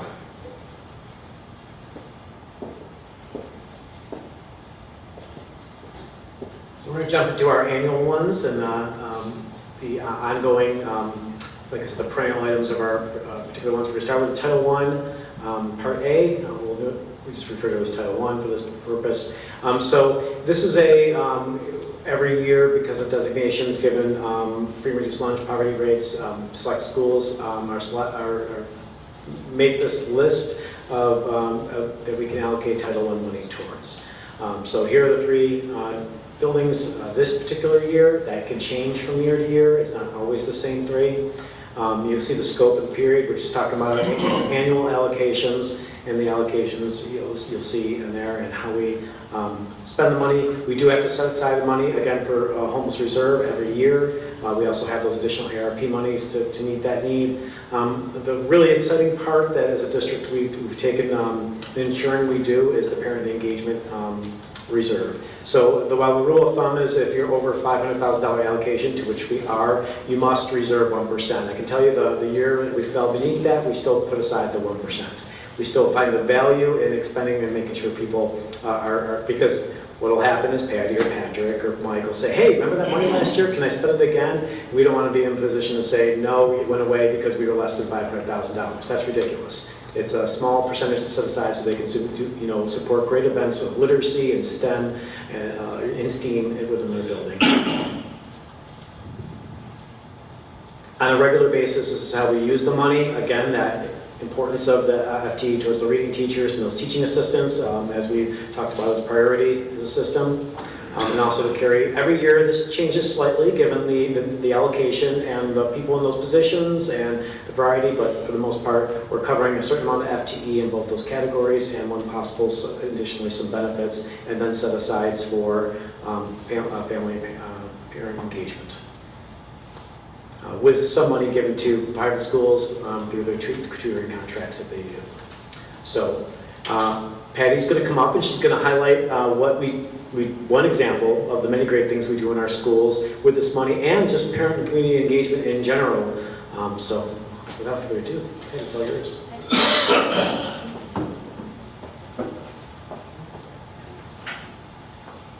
All right. Good evening. I'm excited to share with you some information that we've had. Through the years, Center Street has utilized the Title I grants to further opportunities and enhance that for families to engage and learn together. Research will often share with all of us the value of parents and their connections and being involved in their child's education. It certainly, I know that Tony had shared with that earlier, that it alludes to the fact that it connects, it correlates to the academic growth and achievement. So partnering with our families is really the key to our success. We discovered that when we had separate evenings of reading, we didn't have enough families come out, and the kids that we knew that really needed to be a part of this missed out. So our site-based team kind of brainstormed, I'm sorry, I should be doing this. Our site-based team met together and we said, how could we get more families out so we can get further engagement and increasing that? And so what we did decide is to partner with some of our already existing family nights, such as either the Fall Festival or the Spring Carnival, where we have a large group of people come out. And we found it was very successful. So here is an example. We had a science activity. We brought in the Science Discovery Center, and we built cars out of these foam boards, and then they had CO2 cartridges, and for any parents who is involved with Cub Scouts, you know they've done that before, and you hit that, and then the gas is released and it flies. They have a fishing line that goes straight across, and it's really tight so that nothing touches the ground. And families love this, of all ages, and it's just so wonderful to hear, wow, wasn't that fun? And I hear the parents say, oh, that was great. Sometimes not all families have had great experiences in school, right? So here they are, they're trying some new ground, they're doing something new outside of the classroom with their child, and there's this wonderful bond that happens. And so this is what we saw. It was just really exciting. And then we hand out books. You know, we hand out books of, this was particularly nonfiction books because we wanted to talk about science. So that was a great opportunity. In the past, we've done other things. We did, and I actually brought you a sample to show you, so I thought you might be interested, and I won't take long. But here comes some of the fun parts, right? So, okay, so, there we go. It's slippery because so this was a fun activity we did. We did some, I did a nonfiction. So each time we're either going to focus on science or math or ELA. And what we did is, just imagine this. So we're upstairs, we're reading this book. The kids are eating Scooby snacks, little doggy bones for kids that are tasty graham crackers, actually. And then the parents sat together with their child at a table. And after we read the story together, they took all the bones and they put it in that little bowl. And then they had to put it in line of the sequence of the story. And then you'll see that the extra piece there, that rectangular shape, that was the key. And so what we did find too in SciBase is that why don't we extend this opportunity, not just for that moment, but we gave them a kit to take home so they could do it with their other children. So it was a wonderful experience. We have something planned this year. We're going to make rainbow bookmarks and talk about the light that changes rainbows and the colors. And I just want to tell you, it's just wonderful to see this, to see the families come together, build a new memory, take it home and expand upon it. So I appreciate it. I do spend all my money. I left 30 cents. So if they say spend it all, I did. Again, we always hand out a book so that they continue to read together and talk and remember how great it was. And we wanted to do that. So this is a wonderful extension outside of our four walls. So I'm so appreciative of the grant money. Any questions? Want to talk about this year's plan? Oh, yeah, so this year, I just alluded to a little bit that we're going to be making some bookmarks and we're going to talk about the rainbows and the lights and the reflection through that. And so again, we're always looking on a focus of something that surrounds our world, that's part of us and our discussion. And so we're excited about this program for this year too. All right, any questions? Okay, thank you. Super. Thank you, Patty. Such a bar here. 4.5 minutes. I want to say that. That's good. 4.5 minutes, ladies and gentlemen. Other principals, remember that? It's a Scooby bone or whatever. I'll bring the Scooby snack. Thank you, Patty, for sharing that and the work that you do. Our next grant is our Title 2A. This is an allocation that I want to make sure we say out loud there's any advocacy to be had that we hear from the federal government. Every year concerns about this money being cut or reduced. We've maintained a fairly decent amount in this pot over the years. It has been reduced. There's, again, conversation in Washington about this money. We do count on it to support these particular things, especially our two instructional coaches. Actually, I think we have allocations. No, 2 instructional coaching chairs, our sport coaches. These are staff members that go in and work with teachers side by side. They assist and work with Tiffany and her team on a variety of initiatives to ensure implementation or technology help, Canvas, etc., and do presentations at faculty meetings, etc. So really that's side by side stipends. You'll see our curriculum coordinators. We portion a piece out of that this grant every year for that. And then just a minor amount of money here and there to maintain. The one thing you learn in grants that Stacy's taught me so well is you place money in these accounts because you always make allocations, but it's more difficult to add or to allocate the other way. So if we don't use that conference travel, we'll obviously make sure that we use it for another good in the system and do an amendment as we are allowed to and required to under New York State as to not leave that money on the table and make sure it gets in the hands of our kids and staff. Title 3 is an odd one. It's newer. Sean has really worked with us over the years. Now Joe will be and working with our students that are English language learners. And you'll see again yearly allocations. Very small, but this is an odd one in that we don't get a direct allocation from New York State. We're part of a consortium through a BOCES. This one that I know Warren will love. We get this money allocated, I think, in May. For the school year, we finally are told how much money we get, and then we have to It's not a lot of money, but the state takes its time and the allocation and the process through the BOCES to which we get access to this money. We made a decision as a district several years ago to say, why are we leaving this money out there when we can work with the OCM BOCES, I believe it is, to get this money and make sure it comes back to our district. The rule of thumb is you don't get a direct allocation from the state, I think, unless it's $10,000 or more. So we wouldn't otherwise see this except for using a BOCES program to have access to this. So we maintain that, although small, important for our working with those students.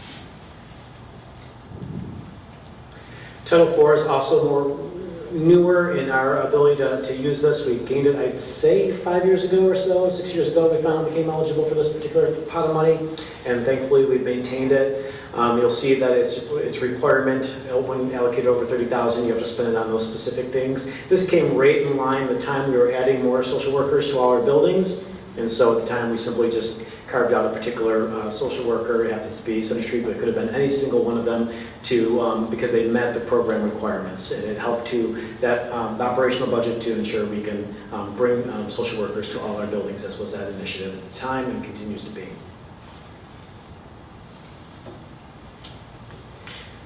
Title I DSIP is a funny one. It's when you're put on the list by New York State. You might recall Tom and I talking about this over the years. We had in 1819 perhaps, or somewhere in that range, test scores, graduation rates of students with disabilities in the district had met a certain threshold. The New York State tagged us and said you have to put a plan in action, district comprehensive improvement plan, to meet the needs of those specific students. You may recall conversations from all those years ago saying, well, they don't attend programs here. These are students that attend our BOCES programs, and we get their results. So when they don't, so we had to figure out a way to use this money to benefit those students that aren't actually in our buildings. We did use much of this money early on in allocations for curriculum work at the 5, 6, 7, 8 level to ensure that we are addressing those students, and Kelly working with those staff to build up a robust curriculum and to ensure that progression and vertically, they would not end up in certain programs and perhaps be less restrictive environments. We are off this. We are currently in good standing because the state finally gave tests. So that's, again, goes back, Katrina, to your comment about proficiency and the rates, but according to this, although that number says what it is, it's not an accurate representation of a student, nor is it of the district, because comparatively, we're not considered a district in need, or we are in good standing and monitoring our own results as of last year, and we're currently in good standing given our results. So this was a pot of money that was there for some time only because there was no state test being given to take us off that list. And regardless, it was students that were in programs that weren't even in our classrooms. So we're not giving this money anymore? This is, yeah, it just ended. It just ended? Yep, last school year. Okay. So I'm going to have Kel talk about two significant grants, again, 611, 619, but in the format of our regular ongoing perennial grants. So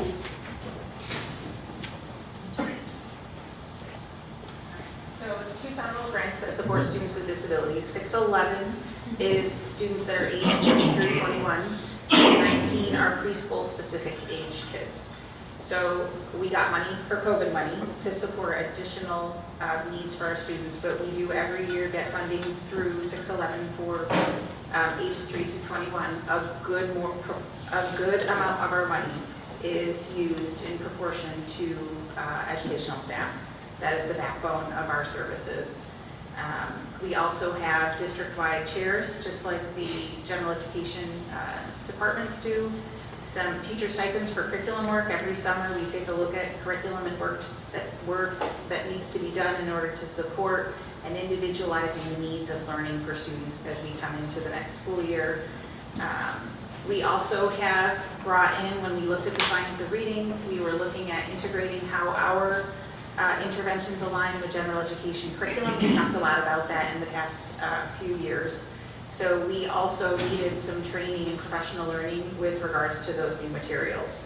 So when we bought our materials, there is a large chunk of a purchase that needs to happen up front with the teacher guides and things that then don't need to be bought every year. They need to be bought, every 4 or 5 years, or if one gets lost. So then we are able to support the rest of what we had purchased through the 611 ARP with yearly purchases, which come out of the 611 grant. And again, like the ARP, this also has what's called a non-public proportionate share for students that place their children in a private school, and those children may have IEPs. So we take a look at what our funding costs are for our staff that service the kids in those programs, as well as any materials that we need to service students. So that is how it's allocated for 611. 619, again, is the preschool, age 3 through 5. Part of our CPSE chairperson comes out of our 619 grant, as well as materials for the preschool classrooms that we opened, the 1-2, which is 12 kids, 1 teacher, 2 teaching assistants, and then the integrated co-teaching classroom, which is the SKIS. They have needs in both classrooms that may be above and beyond what would be our general preschool classrooms, like standers and any other type of adaptive equipment. So that's how we've allocated funds this year with regards to 611 and 619. Questions on either of those? Thanks, Yeah. We're winding down. All right, so we've been allocated a significant amount of money over the years for our UPK. A couple years ago, we did have an influx in this money. Again, Sean has worked with this, and Teresa worked with prior. Joe coming on board and taking over some of this work and working with the pre-K as he moves forward. So that allocation has significantly grown, and it has enabled us to maintain very staff strong in our pre-K program and robust with the TAs and FTE required there. We must service at least 133.5. We meet that mark in the classrooms that we have. And we every year, I can't remember if it's every year, we have to put out we have to canvass to say this is our program and look for a community partner that meets the same aspect of that particular, what we're providing, a full day service using this kind of approach. And this year we have no collaborative, and we'll go through that cycle yearly when it comes to that. Oh, is that to have like a part-time preschool in the community? Is that what that's for? So what the district does, and anybody that's using the UPK grant, they put out an RFP saying, you know, this is our program. If you'd like to participate, you have to meet this structure. You have to do a full day program, this many students, this TA, this is what your structure is, and you have to put it in for. So it can't be a half day. We say it's a full day program because that's what we offer. It's got to be the equivalent of what we do with the students. So every year we'll put out to see if anybody's interested in also offering a full day program that meets the same specs as we do. Okay, we never offer in-school part-day ones. Correct. Okay. So you can see where we use that allocation each year. The thing I want to mention here that's important here, Joe, and alongside with many other people, will have to put together a pre-K plan that has to be board approved.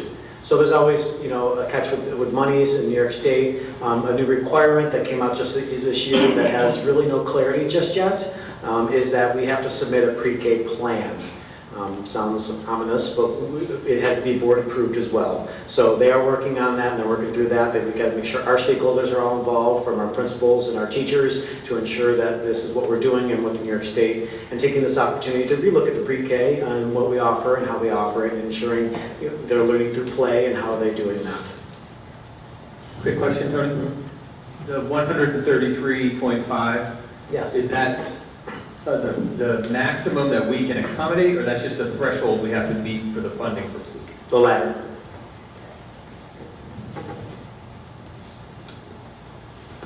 Okay.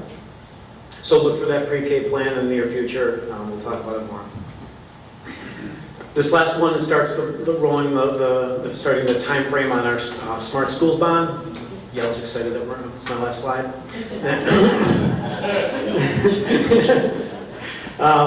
This is a small pot of money, $241,000, that Bill Giancoli and working with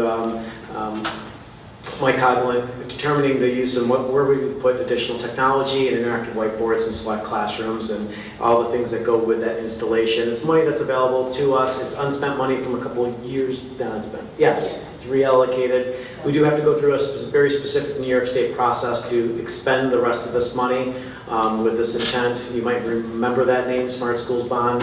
Greg Murray would have talked about it several years ago. This is a continuation of that, but because we want to expend out every last penny, we want to make sure we go through the appropriate process to install. There will be a more formal preliminary plan and stakeholder and the New York State requirements, and to ensure that we are following that and in our intentions to expend this money in those ways. So look for more on that as well, and in that in the next, I'd say, 2 months, that should come to fruition, especially if we want to bid and get things done next summer. Done. Any questions? Good, still lingering. All right.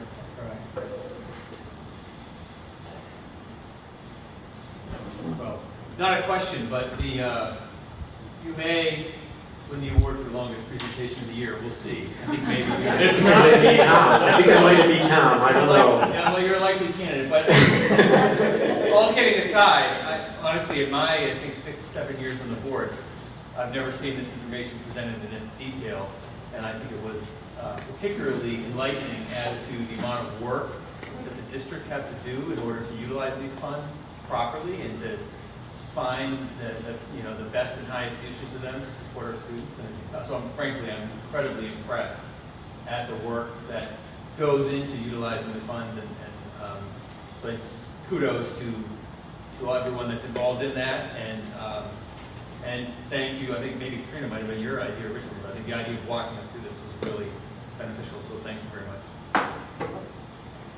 Thank you, Dan. Yes.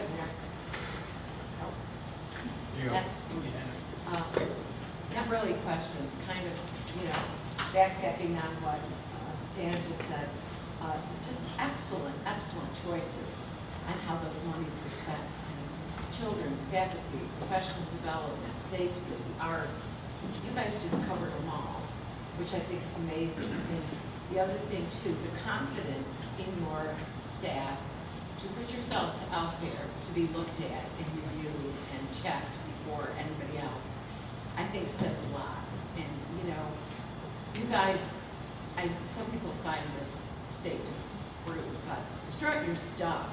You have done such an amazing, I'm just like, Patty, 30 cents. Just wonderful. And the other thing, it was just kind of got over quickly, but it was the comment about percentage of our scores.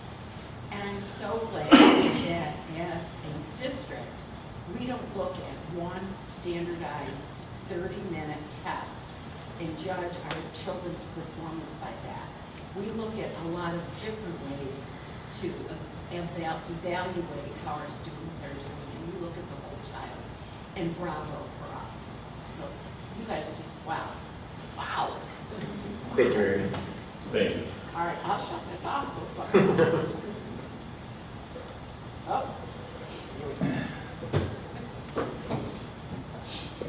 Others?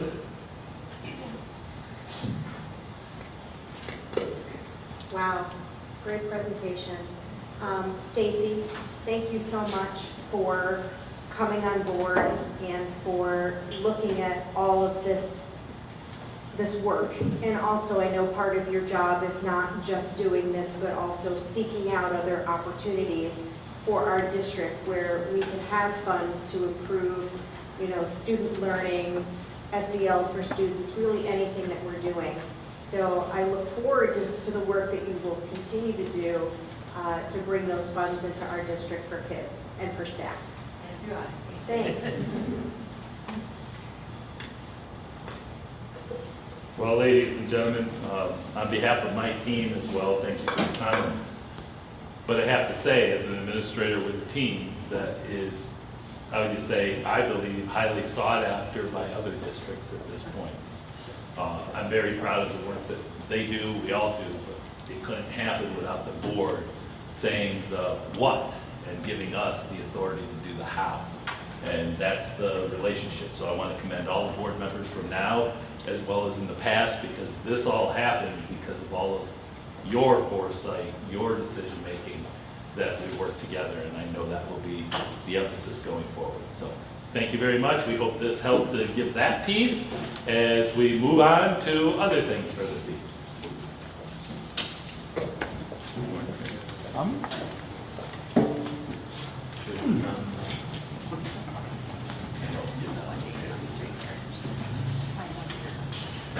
We gotta invest some more comfortable chairs for the audience.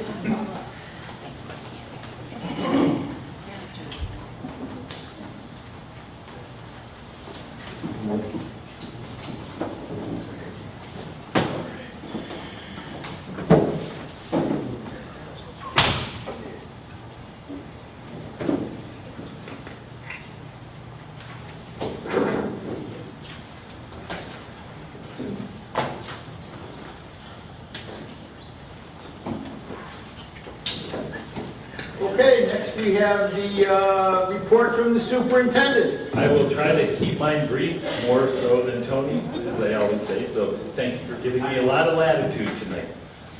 Ladies and gentlemen, Anthony did so well talking about and covering a lot of things, but we just had the opening of school. And I will tell you, we had a pretty wonderful opening, and it's truly feeling the first time that we are open, we are a school, and we aren't looking back. And even though there's issues that come up from time to time, it's been a very smooth, solid opening, we believe. From recovering with our transportation director being here, I want to give kudos to Rich, as well as his team, as well as the community for participating and making our transportation center run the quickest, smoothest right off the bat.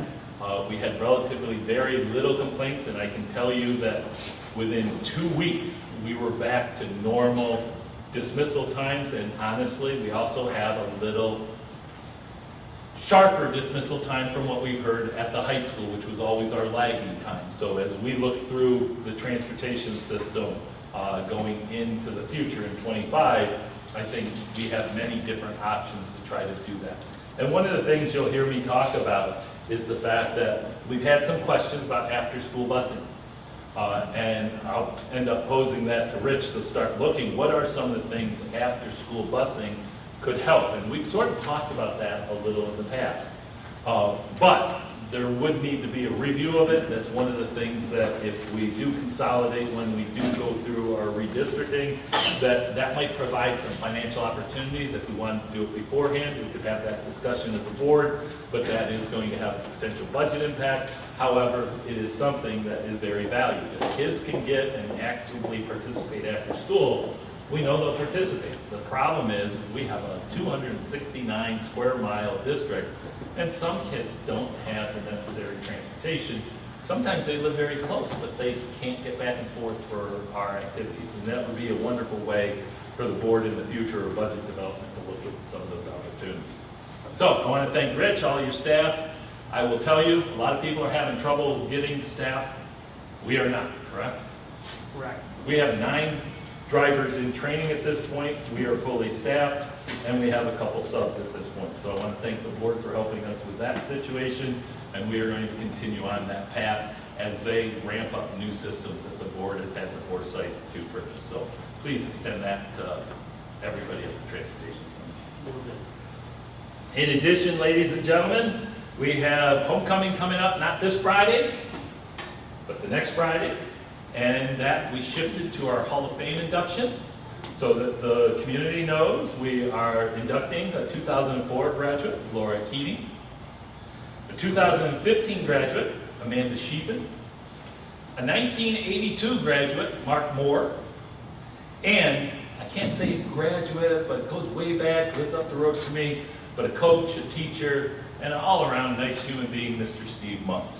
So that's our graduating or induction class for this year, and they will be honored with a dinner on the 28th.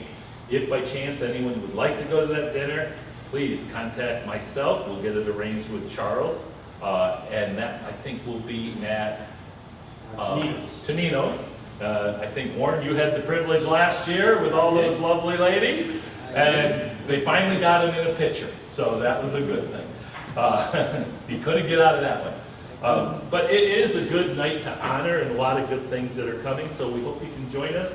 They will be inducted at the halftime of the football game, which will be homecoming against Elmira. So it should be a very, very entertaining evening. We have a lot of things that go on, and we don't always recognize them, but we've been trying to do that emphasis of recognizing things and accomplishments. So at this time, I'd like to ask Mr. DeTay to please come forward. He hated to see you for this. Come on around. Get a picture. So, got a picture? With you. Come on. Or if you want to stand up. Oh, just a second. First of all, this is not just about this, but Mr. DeTay has earned his doctorate, so it is now Dr. Charles DeTay. So first of all, congratulations on that. I know that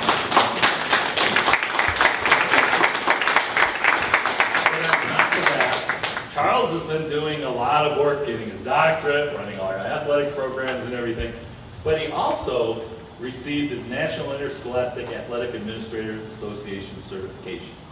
This is not very easy to obtain. I think less than 20% of athletic directors across the country attain it, so we want to acknowledge that. He got his plaque, didn't want me to bring it, but I was bringing it anyway, so congratulations, Charles, appreciate it.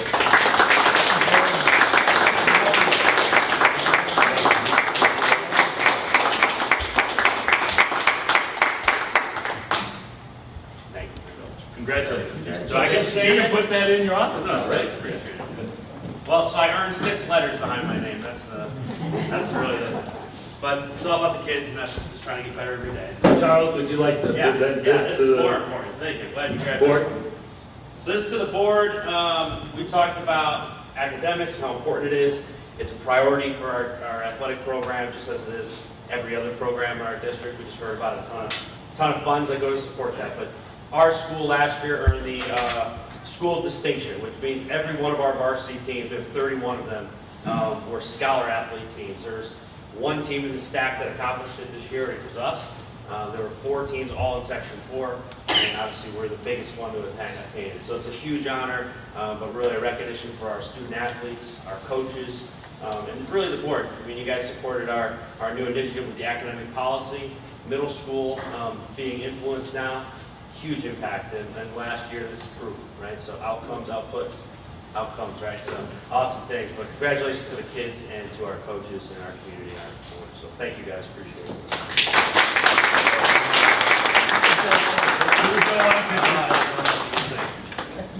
I gotta be in here too. Oh yeah, here comes Sue. Where's? Oh, yeah. She's on Twitter already. She was trying to get down the website.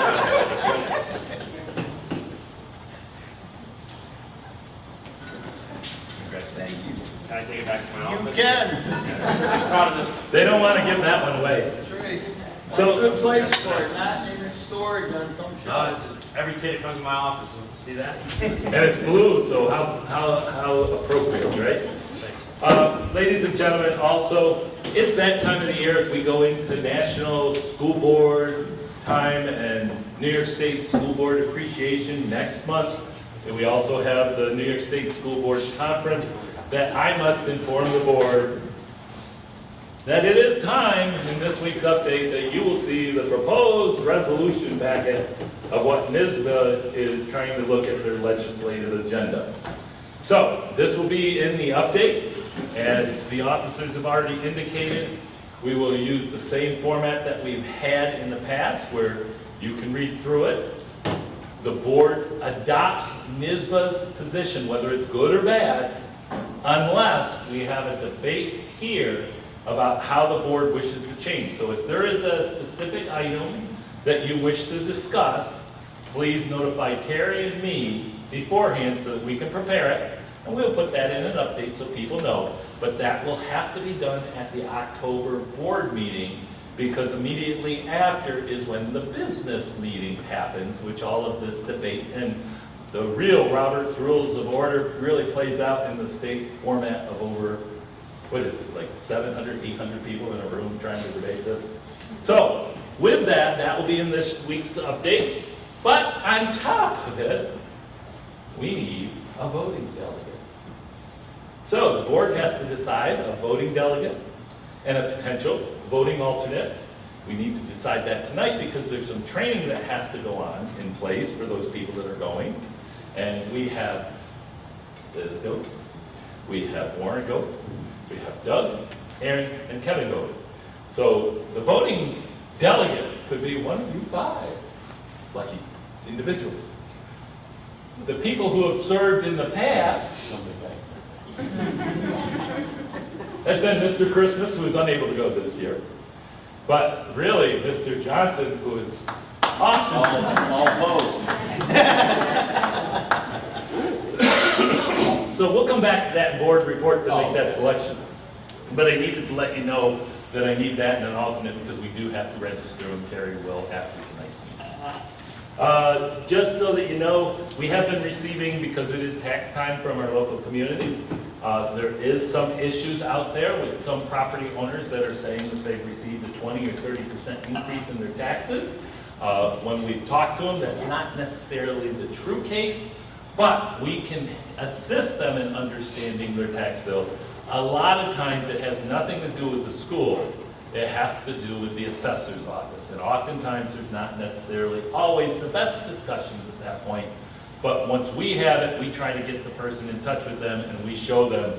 And oftentimes once they get through with us, they understand that they still may not like it. But sometimes exemptions are pulled off. Sometimes people don't realize that the value of their property has gone up and that the school district has nothing to do with it. In addition, some towns and villages may all of a sudden change an equalization rate, which will affect.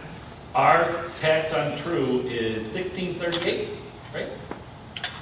$16.38. In other words, every $1,000 is $16.38. Every $100,000 is $1,638 for taxes. If an equalization rate is at 100%, that's how we have to judge ours. If a village or community drops that equalization, say down to 90%, they're saying that your house is worth only 90% of its true value, and therefore their tax rate that they'll show is higher than ours. That's just equalization. The real rate is that 100% rate. And so people will say, you raised my taxes because see, it's not $16.38 like you told. Yeah, mine's $19.70. How dare you? And it's not the school district. That's a purposeful choice made by an assessor or a village or a town or a county with their assessing agencies, how they view it best for their assessment and how they wish to calculate. Is that not correct? Or close? Yeah, I mean, it's a pretty complex process Yes. and an analysis between assessment rate versus market rate come into play as far as the equalization. Their equalization rates are actually set by the state with data submitted by the municipalities, and they kind of sort through the data together and the state makes that ultimate determination. Preferably, the state has always told everybody, keep yours at 100% because that way, whether you're in Corning, whether you're in Horseheads, whether you're in Odessa, Montour, you're being compared apple to apple versus apple to orange. So if anybody out there has that problem, please give our office a call. We will try to help you understand it and put you in touch with the right people. So we can tell you that yes, our rate did go up a little bit this year, like 2.2%. But over the past 8.5 years, it's gone down by over $2 per thousand. So we think we have a good track record, and we're trying to do the best we can for the community and also maintaining strength of property values. In addition, I think the board was made aware that there's this time of the year, schools are open, so nefarious things work out there about swatting and hoaxes. All the districts are communicating that out. We take safety very seriously. However, we need to be aware there are nefarious opportunities and robocalling that do this, and we work with the police, we work with the state agencies, the federal government in making determinations. So we just wanted to make people aware. It seems like they're going through the alphabetical list right now, so hopefully they never get to the ages, but we want to be aware of it. I just wanted the community to be aware of it. I already talked about evening bus runs. The other thing I wanted to talk about that the board may want to schedule some discussion is, I was a superintendent in Bethlehem that received one of the first Green Ribbon School by the federal government and for New York State. We do a lot of things that are pretty close to trying to compete for that, but I think we've got potentially some work to do. I don't know if we can do that, but there's opportunities there.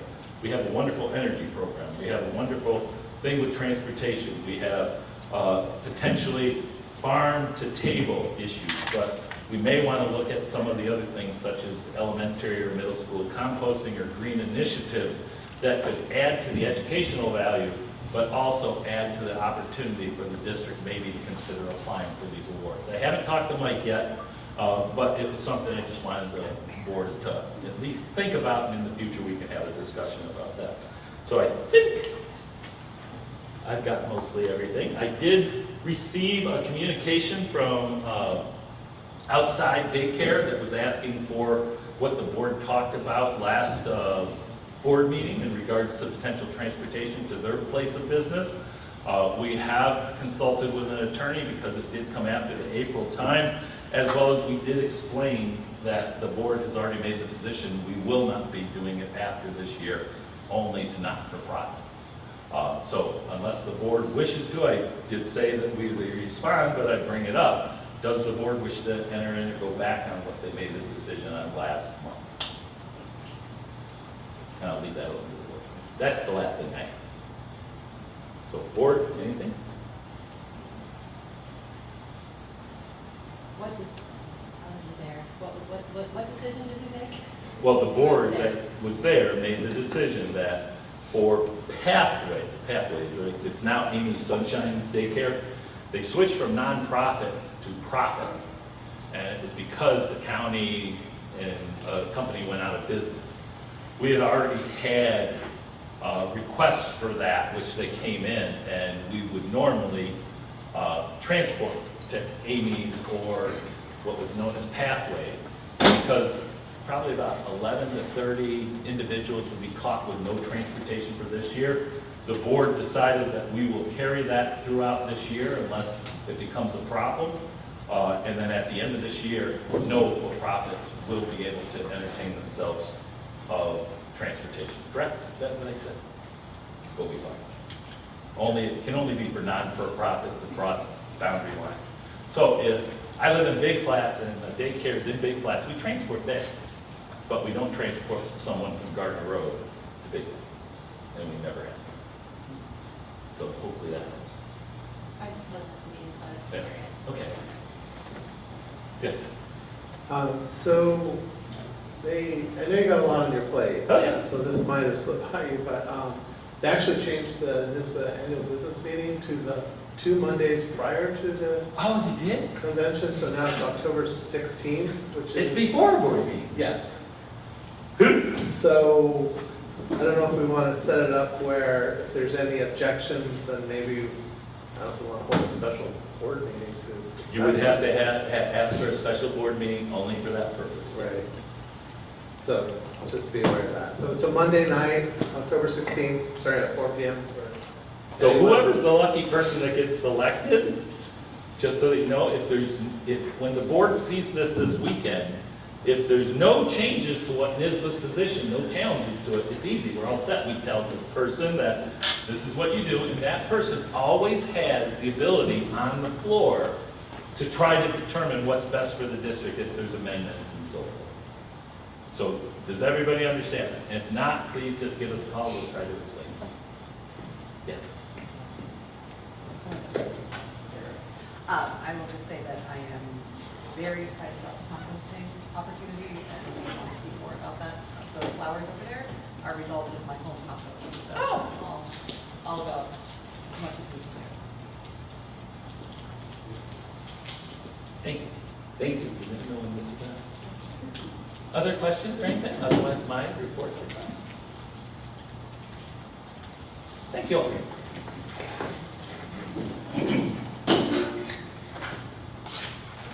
Okay, so now we have the president's report, which would be me. And this week, I had the opportunity to participate in a NISBA webinar. And this might not sound like a great topic, Mass shootings in schools, lessons from tragedy and opportunities for prevention. And maybe because of my personality, maybe because of what I taught, I thought it was excellent. I thought it was exceedingly informative.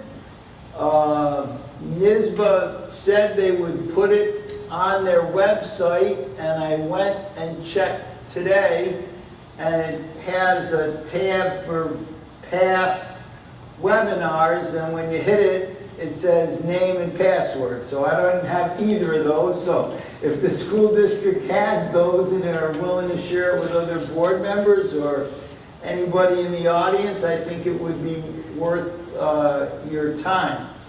And I wanted to speak just a little bit more about it. The presenter was someone, a woman called Jacqueline Schildkraut. I'm sure I mispronounced that, but Candy, the last name is spelled Schildkraut.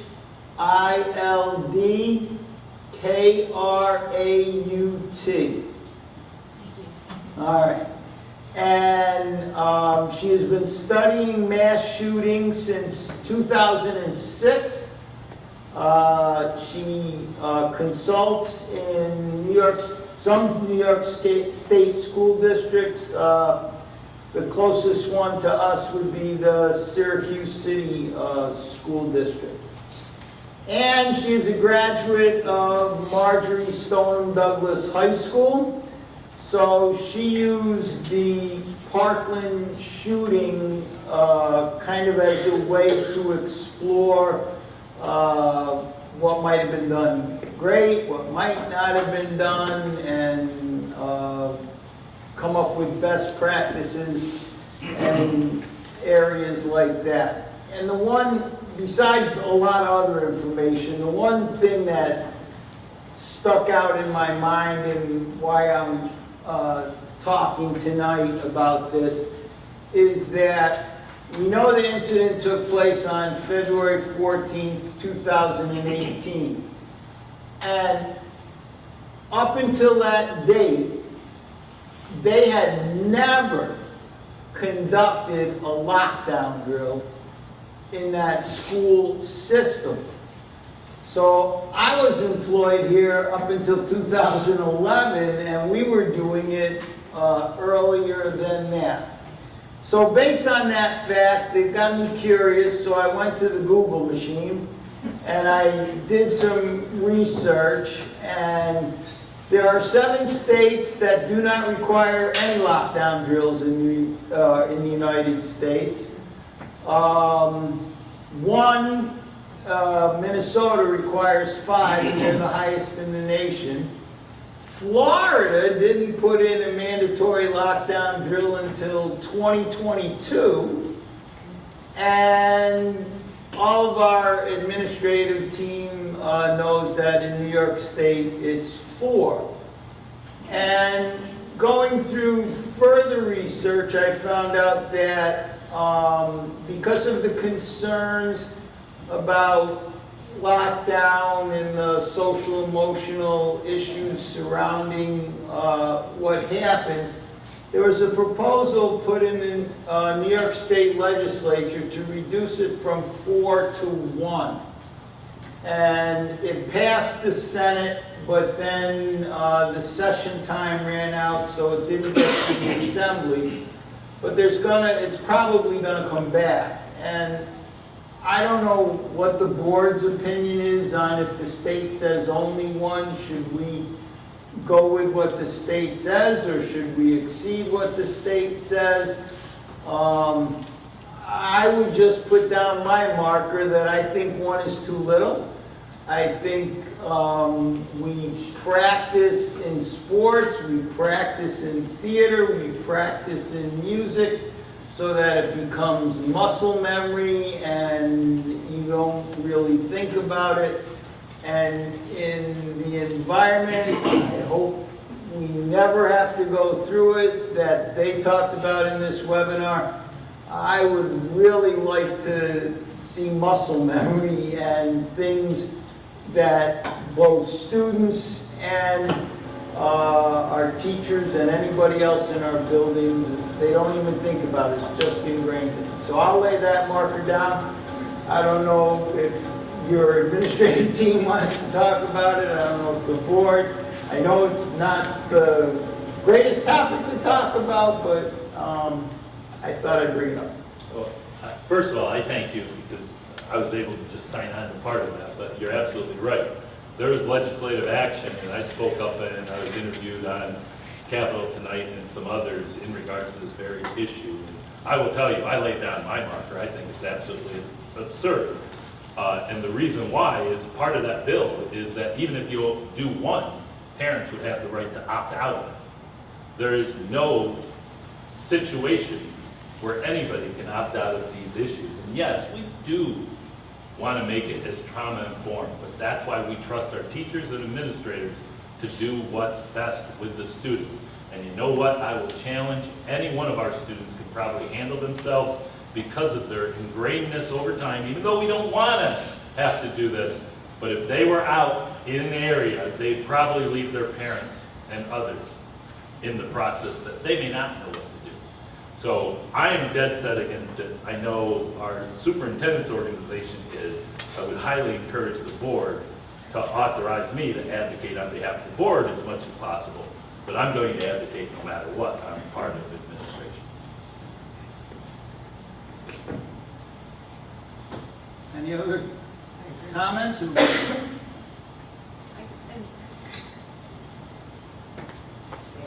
I also think it's important to understand that, like, what my first grader experiences versus what my fifth grader experiences are two completely different worlds. They're talking about two completely different, on their level that they understand. You know, kindergartners and first graders get lollipops to help keep them calm, whereas a fifth grader, you can say you must be calm, like quiet.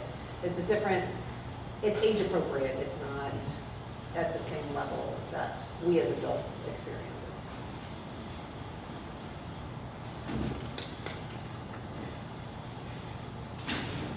I side with you, Warren, Tom.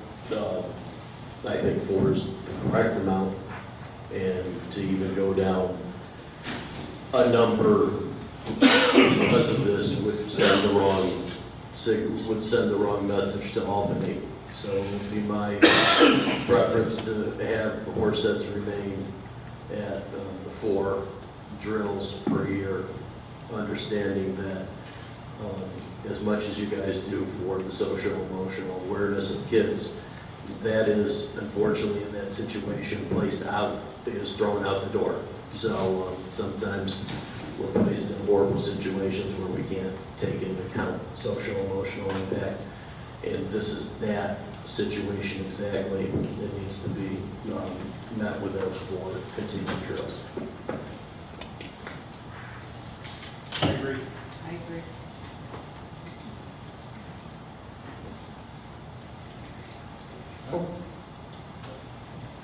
I was just going to add that, yeah, I'm fine with horse heads, and Dr. Douglas campaigning against it. If it passes, I guess the thing I'd be most worried about is the opt-out provision. But since on a local level, we can presumably have more than the state minimum, you know, we could then assess it on at our level and decide what to do.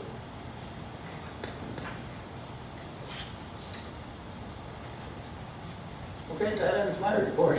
I'm sure you're all happy about that. All right, so the audit committee report. Okay.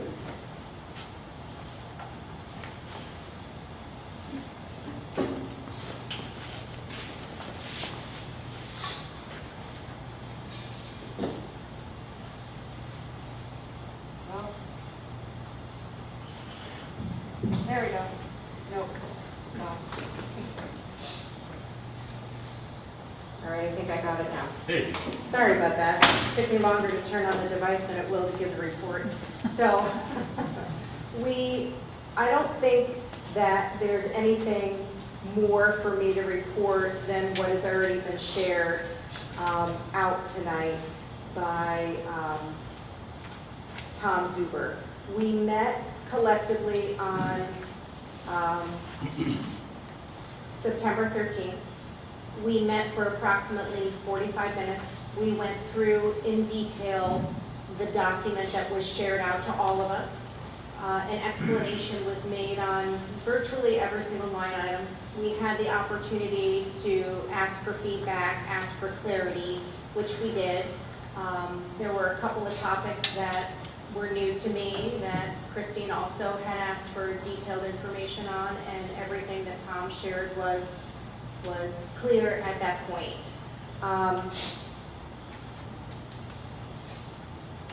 There were a couple of areas that Tom had addressed earlier when he was giving his presentation, and really very small. One was a recommendation, one was just, the recommendation talked about tallying school lunches. And it wasn't anything that was really within our district. It was other areas where our students are enrolled, where we now have a tallying system. A corrective action was taken and put in place. So tallies for school lunches have to be made and then submitted back to the district and shared out. So that was the recommendation for correction. And then the other area, again, was the additional funds that are within the cafeteria funds right now. And then conversation about what do we do with those? What do we do with the overages? And Tom, I don't know if you want to explain more about that, or if you want me to share about that, or if Katie's going to share about that. I don't know how you want to handle that. I think we have to develop a plan as well as within our corrective action that we have to be able to show the state.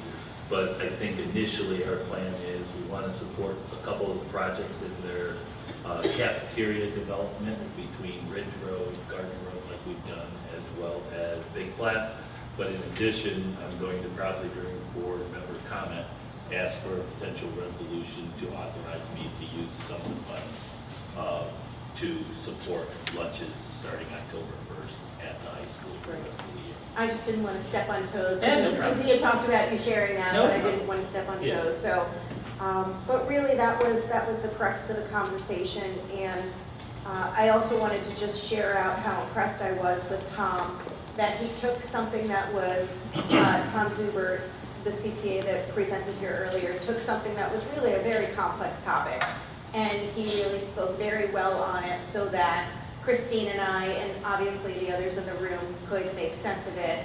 And it wasn't overwhelming. This is an immense budget. This is really just something that is quite large, quite detailed, and he broke it down in an understandable, manageable way for us to ingest. So I appreciated that.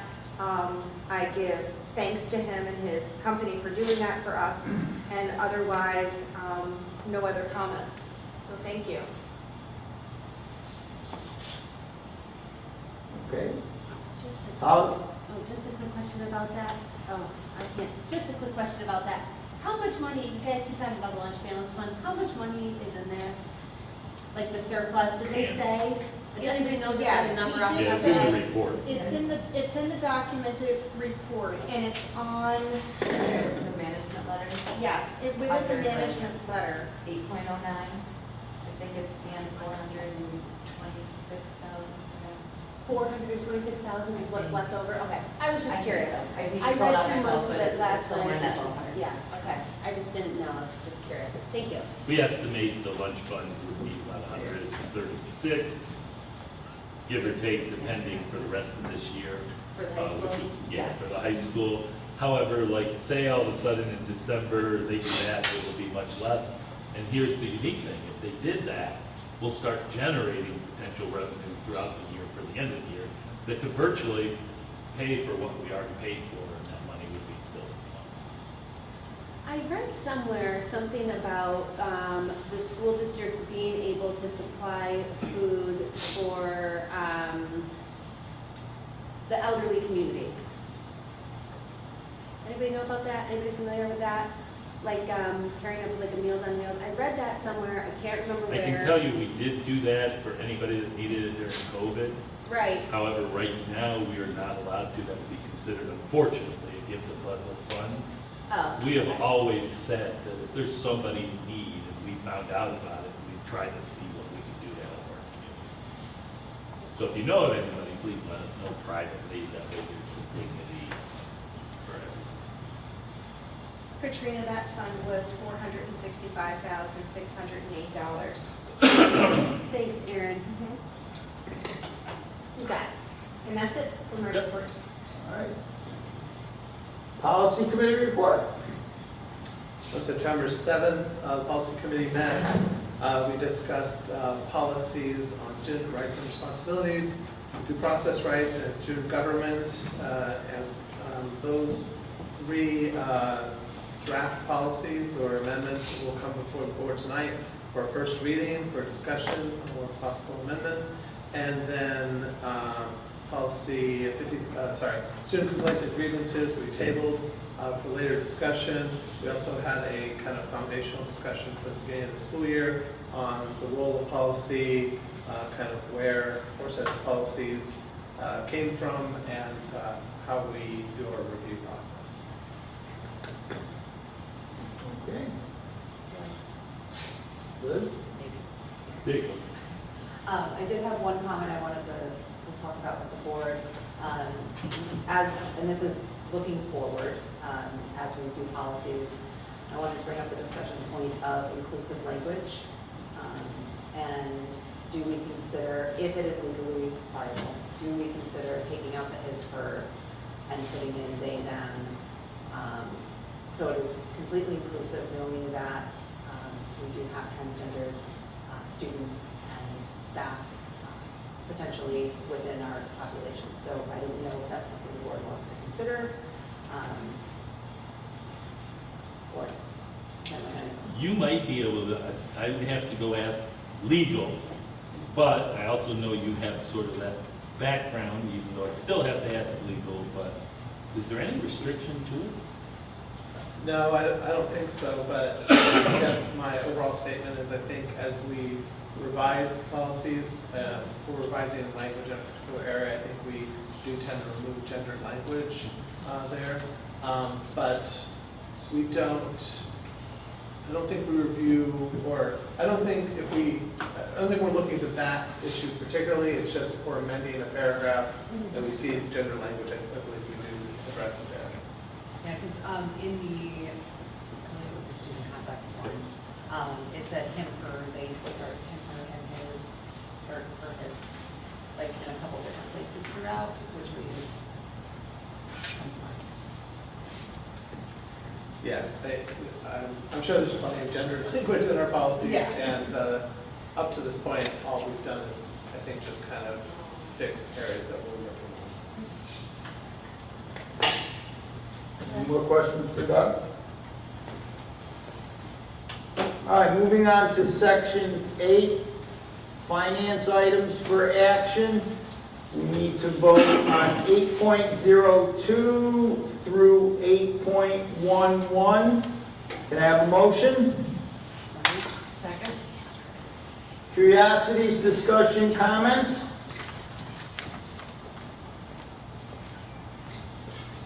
Doug? As a BOCES employee, I would like to abstain on 8.06 budget transfer reports due to BOCES expenditures contained there, to avoid the appearance of impropriety. Okay. Katrina? I had some questions about 810, the document for the changes. I was reading through it and I was confused because some of the things that they had suggested, hang on, I wrote a little note about it. Here we go. Let me get there. So the stipend sum, it was $496,000. It was a line that said that it was changed, and then it's the bottom of the contract, it was the same amount. So I was trying to figure out what was changed. It said, so I was curious if it was the fact that it's adding the part increase or decrease to that bid. It's, when you pull it up, it's a little ways down. Yep, so 8.10 is the AIA document, 8132, that's the standard contractor form. Yep, that we use and for then all they of our say that you look contracts. at, yep, you look at it on the Section side. 4, yep, refers to the compensation. The contract price is $496, that is consistent with the bid. The contract language is as written as a standard form document reviewed by our legal counsel and our construction manager. That's the standard form for all of our construction projects. So the contract is $496. Yes, so I thought that they had made changes to it, so that's what my question was about, what changed, because it looked like it was exactly the same. No change. So there was no actual change to that. The other question I had was about the 5% payment back, a little ways down. Was that a different percentage that we have to repay? What PDF number? Yeah, number, section, and everything. Yeah, I need Instead to. of just- Hang on, it's not too far down below where that one dash was. I just made a comment. In the future, I'll make sure that I. No, that's okay. It's a hefty It was document. talking about the repayment and what we are, what we have to repay. I think it's 5171. It was whatever the 5%, it could be. I don't know exactly where, as I'm trying It's to. fine. Oh, it's just 5171. Oh, retainment, retaining. yes, that's the amount we withhold through completion. Oh, yeah, the retainment. So was that a higher retainment before, or is 5%? That's standard. That was standard, so that was already, I was trying to figure out what changed to the document. I was assuming this was already something that was in there before, so I was wondering if it changed, or what the change might have been, if it was something different. That was those were my only questions.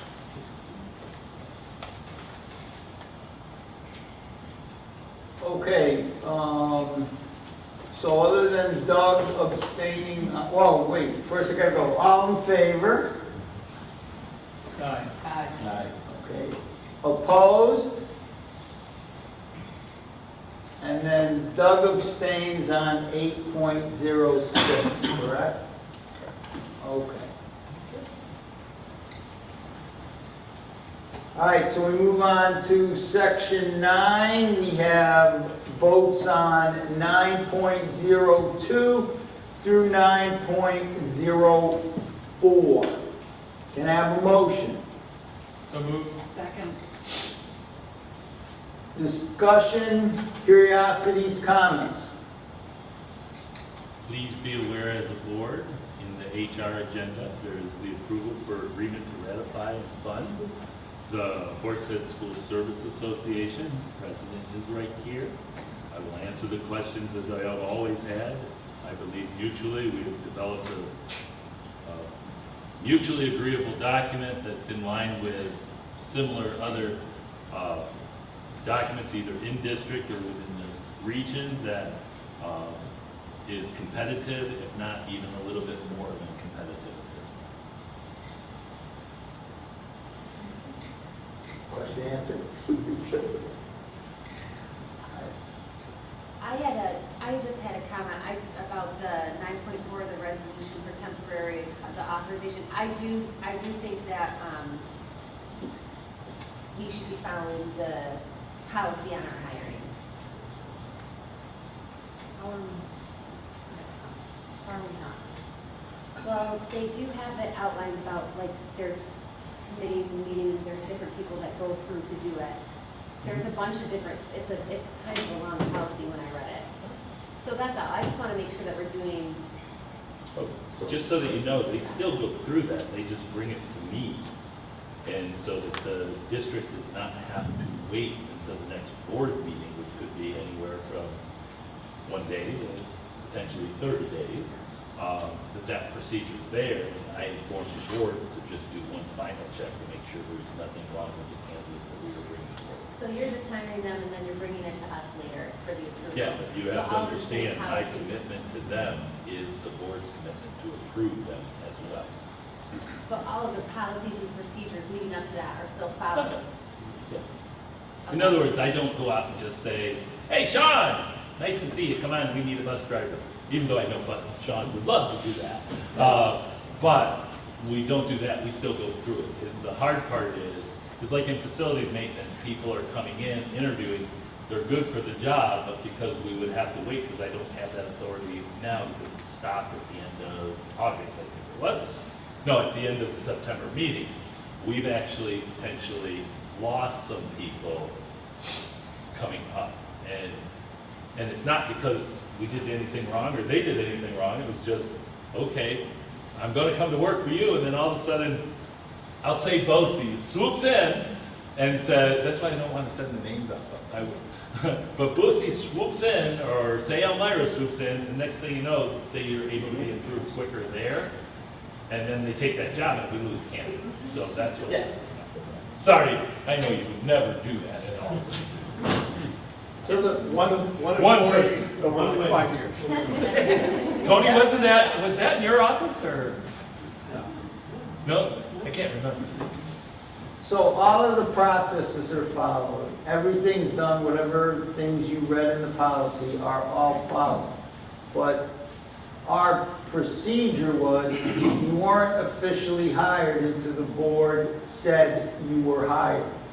So if they interviewed somebody tomorrow and offered them a job tomorrow, they couldn't start until our next board meeting. So they might get a job offer 2 days later and they'll say, well, I want a job, I'll take that job offer. So all we're saying is, we need workers. We're giving the superintendent, after the entire process has been followed, the authority to say, offer them the job, and then when it comes up in the board minutes, we'll approve it officially at that time. So we're giving him the authority to get workers for us. Okay. It's like an emergency action, if you will. I can speak on behalf of my organization that any municipal government hiring process is not favorable in a competitive job market.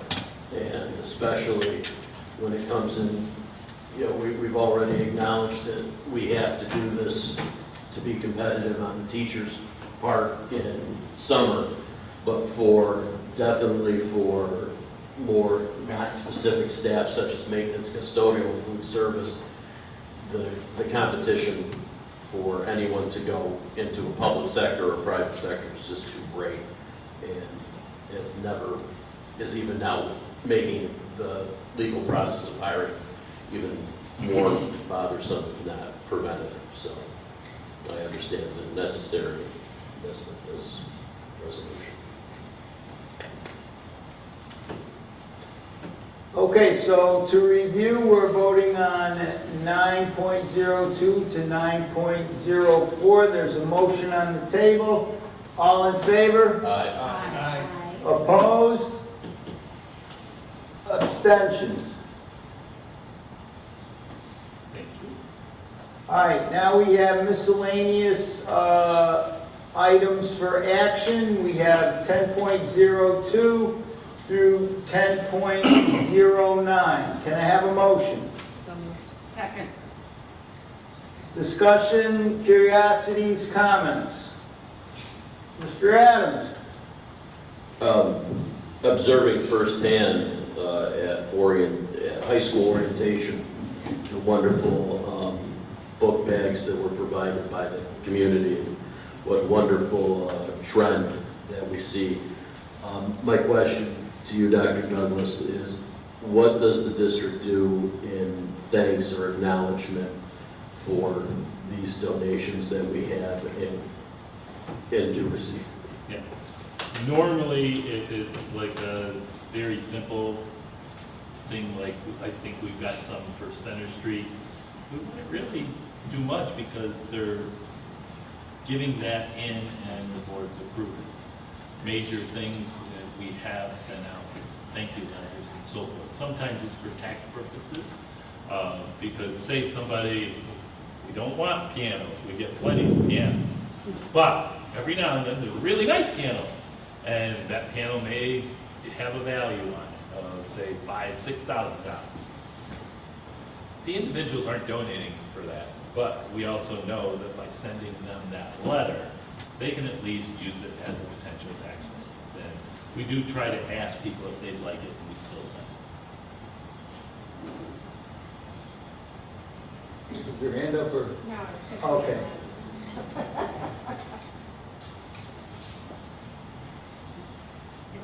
Don't you love those buttons?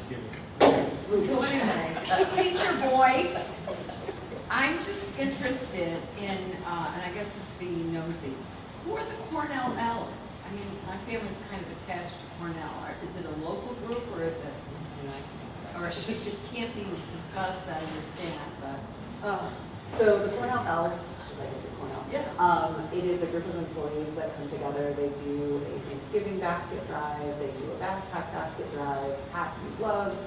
Like it's a group of volunteers that come together across the university and all of our campuses as well. We have Cornell Tech campus. We have Weill Cornell. Like they come together and do this to support the local community. Wonderful. Go Big Red.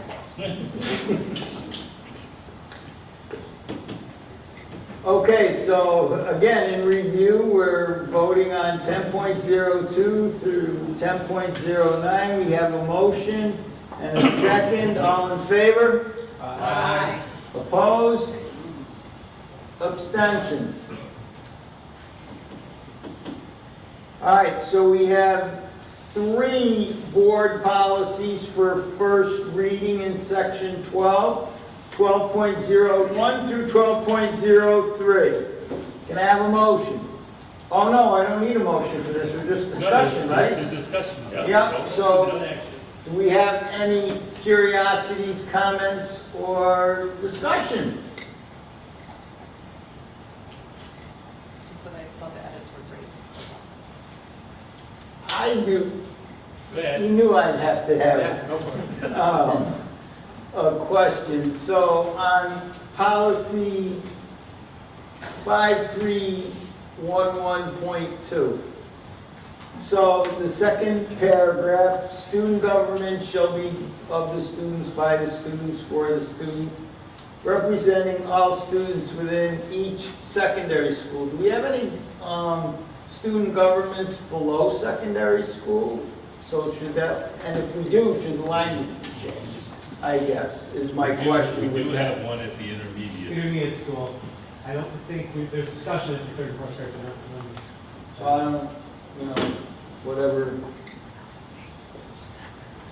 And then what they added in the yellow after that, within each secondary school, we put something like, and their responsibility is to organize student activities. I just think that reads oddly, but maybe I'm not a good English person. That's my only comment. Do you want to make a suggestion? Well, you can take it back, it's first reading, so you'll discuss it when you meet again. Okay. So, yeah, I don't, if we had them at all the elementary schools, that might make sense. So this essentially requires us to have student government at all secondary schools. So if we only have it at one elementary level school, if we have the shall in front of it, then that means all of the elementary schools have to have one. So we could certainly have a permissive language of elementary schools may establish student governments. Okay, whatever you want to do. Yeah, we can recognize it without mandating it. Okay, whatever you need to do. Okay. It's a good one. We miss you, Warren. I have a question. Why the change from in the same 5311.2, third paragraph, last sentence, an advisor for each student council shall be recommended by the superintendent or designee versus building principal? Did you do superintendent and designee, so superintendent can designate the building principal? What happens is the general language superintendent or designate, the building principal could be my designate. Right.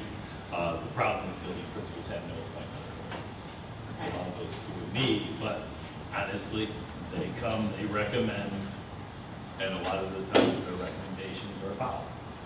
Unless there's an issue. So we've been doing that with all policies, trying to clean up, like where it says director of HR or assistant superintendent, might say superintendent or designate throughout, so that no matter what, if positions change, which we have had, the titles stay in the policy, our policy part. But by superintendent or designee, It never, automatically never goes through. Okay, that was my thought. Thank you. I have a comment that I think might be nice to have, and I don't know if it's possible, but when we do our readings for the policies, because I don't know how many people at home have access to be able to pull this up, if maybe we could put it up on there for people to be able to see, like the public, or, I mean, a lot of people here have laptops, but maybe when people come that might not have laptops, for the general public, maybe we can put it up there on the board for them to see. Just a thought. But then I also wanted to talk about,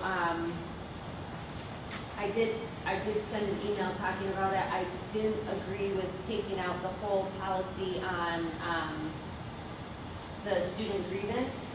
I just clicked out of the thing, I'm sorry, I'm trying to get back to Due the process, meeting. 12.2. Yep, hang on, I'm getting there.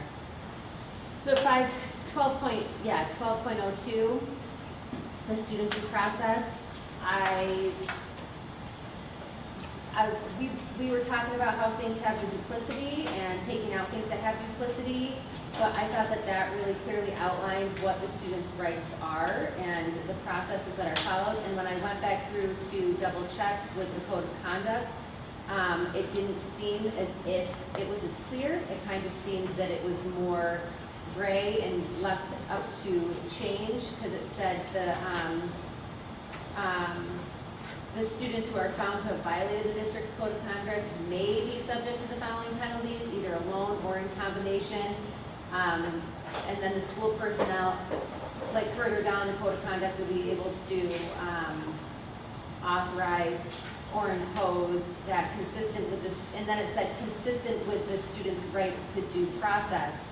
So that's what I was thinking, if we don't actually have something in our policies talking about or showing the student what their rights are for due process, and if it's not actually in the code of conduct anywhere, I don't feel like we should be eliminating that entirely. I feel like if we wanted to go back and rework some of it on the policy committee, we could do that.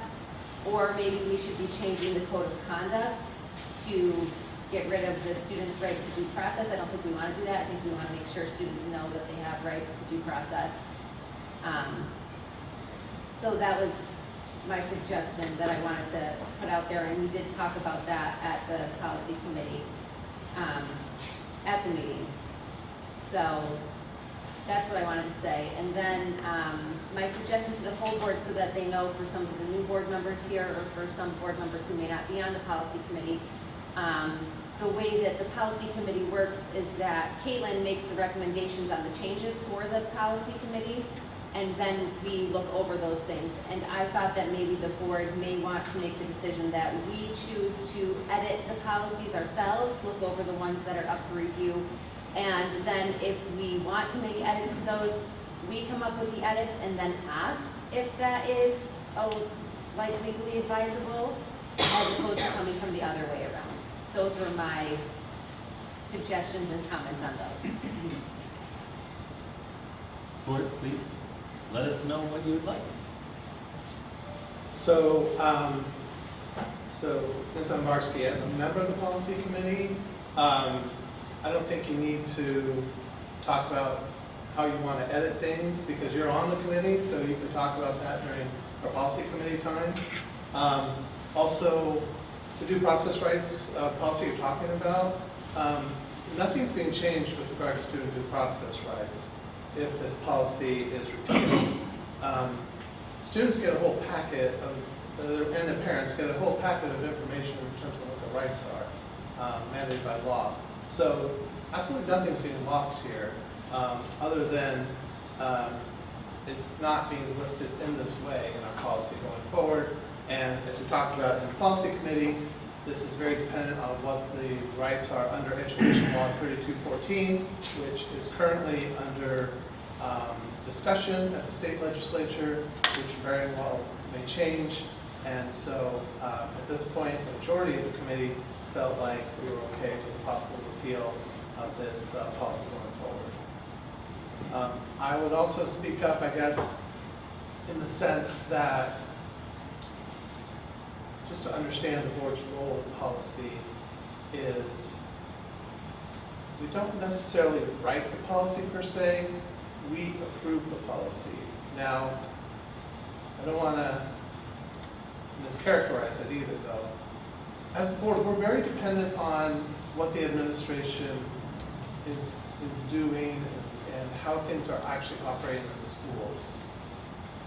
I work for BOCES. I know a fair amount about what's going on in Horsehead schools, but I don't know a lot about what's going on. And just like Warren's question about student government at elementary, I have no idea about any of that. We are very dependent on administration to give us that information.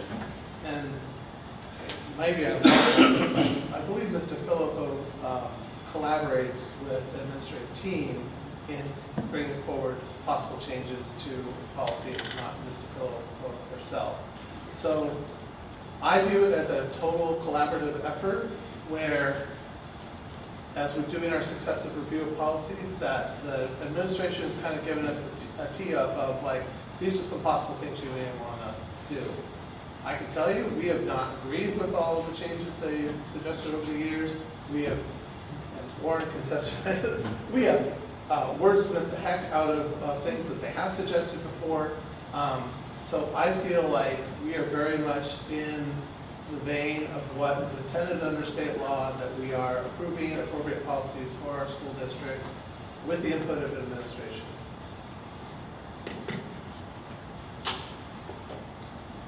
I'll go with Mary Ann first. Just to save some time, I completely agree with what Doug has said, and I think we are very fortunate to have Caitlin presenting these to us with her legal knowledge and background, and as you know, a person who does know what's going on with the district, and she's always open to our questions about something she has presented. She's always willing to work with us to wordsmith it a little bit.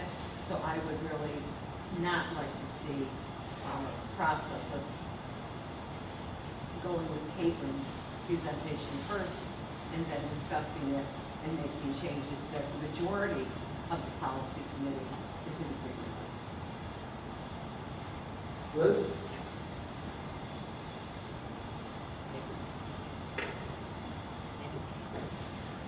I just want to reiterate the fact that in front of us are the subject matter experts. They know these things in and out. I know about grants, but I don't know about education grants. I love social media, but Sue's really, really good at it. I love football, but Charles has a lot more knowledge than I do about athletics and academics. And I could go on and on and on. And I think it's very, very important that we as a board can trust our subject matter experts to give us the best recommendation. Now, if you see something and you're like, hey, could you maybe add this to your list of policies to look at, they're completely open to doing that. But what would you do all day? Like, I don't want to take your job away. I've got too much to do. And I want to trust in the team that they're going to make the right decisions because we put the right team in place, as evidenced by the awards that we're receiving and the success that our students are having. Well said. Well said. Thank you. I hope I'm a good word too, but that's good. Dan? Thank you. I would agree with those comments. I was one in the policy committee who recommended deletion of the policy because of the duplicative nature of it with respect to what's in the code of conduct. And you know, the idea that keeping two things consistent is more difficult than having it in one place. I also think because the code of conduct is more readily available right on the front page of the Horseheads website, it's a better place to have that information, and it's also something that's distributed to students. And I just think it's important to note, starting on page 14, there are 6 pages of text explaining the due process rights that students have with respect to penalties being imposed. And these include due process rights with respect to detention, suspension from transportation, suspension from athletic participation, extracurricular activities and other privileges, in-school suspension, teacher disciplinary removal of disruptive students. That one's a couple of pages. Suspension from school, short-term 5 days or less suspension from school, long-term more than 5 days suspension of school, permanent suspension, ending on page 19. So I would posit that I think there are sufficient notice of the due process rights provided in those 6 pages of the code of conduct. Thank you. Aaron?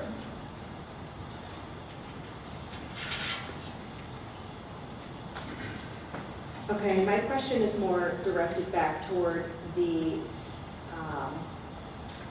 policy that we're looking to delete or to remove. On the bottom where it says cross-referenced, we can see that there are 3 other policies that possibly are pulled from to make this one. Is that correct?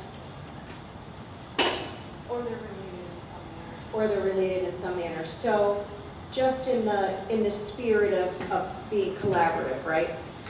If there isn't something in those other policies, and there is something in this policy that we don't want to lose, is the possibility to merge something from this into the others. Okay, so I would think that that would be a possible conversation to have back within the policy committee, that if there's really something that's necessary in this policy that's not reflected in the others, that we look at that as a possible solution.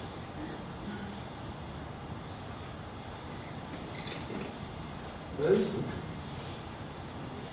I have one more comment to address the sharing of the documents. I'm wondering, and Tony, don't hate me for asking this question, but I'm wondering if we could do a public presentation on how to use board docs, so that, because they are accessible, all of these items are accessible, and maybe that would leave that for you, and then the public could see, okay, this is how I search, this is how I find things, and then that way we're not always presenting what these policies are. I could do like a 30-minute PowerPoint. No. How about now? I think it's possible with anything that put together some kind of video of a step-by-step. We look at that, our campus training comparison and other aspects. Certainly get a quick video for accessibility. People could watch it if they so choose for curiosity. We can even do both right now using the Board of Education page, relatively straightforward. We go to the policy, and it will go to the SharePoint with all of them, which is the old place. When those are being converted into Board Docs, which I think they're only through 4,000, because it does take time to do them all. But even in Board Docs, there's a little more step there. You go in policy, and once it comes up, it says all district policies, you click on that, and then over here, it says click here to get the policy, and it brings you back to the same place that the website does. Being that we're in the business of education. We may need See that. an narrator. Yeah. Okay.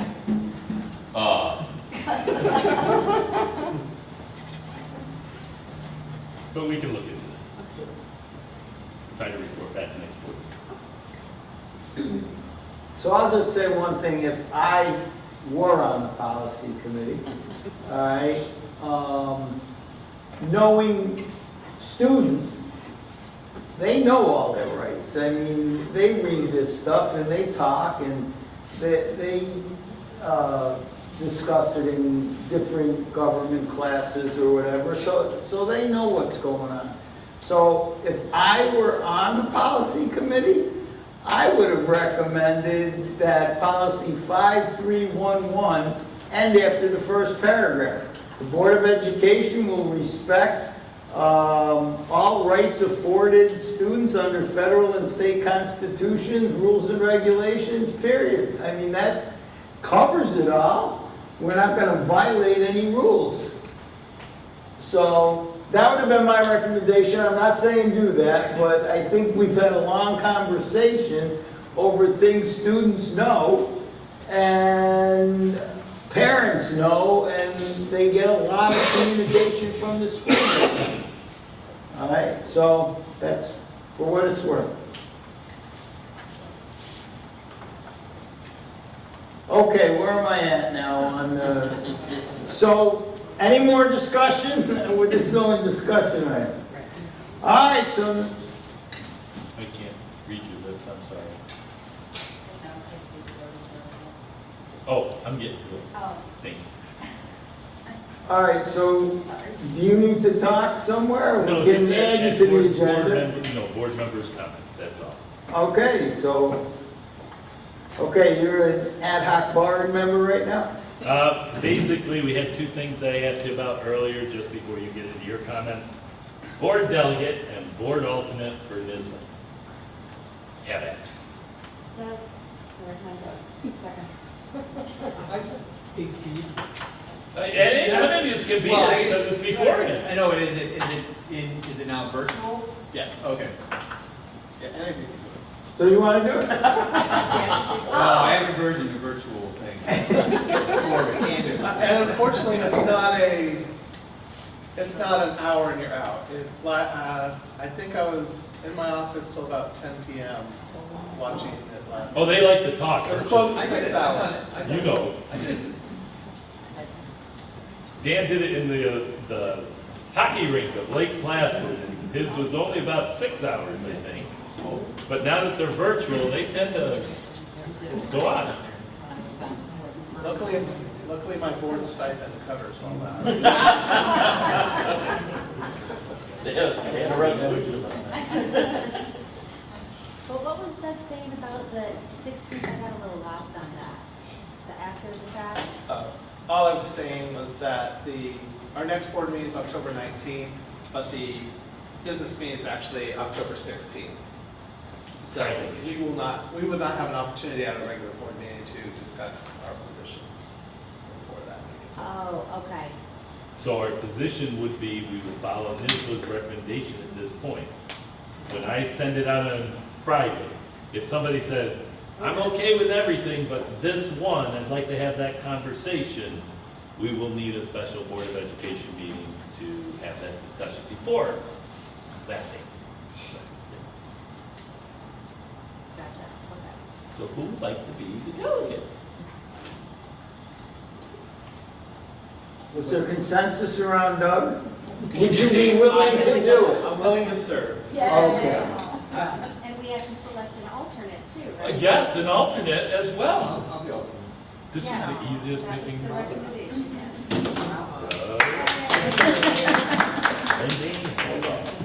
Okay, we will submit your names. You will probably get an email directly from NISBA for the training, the session and that.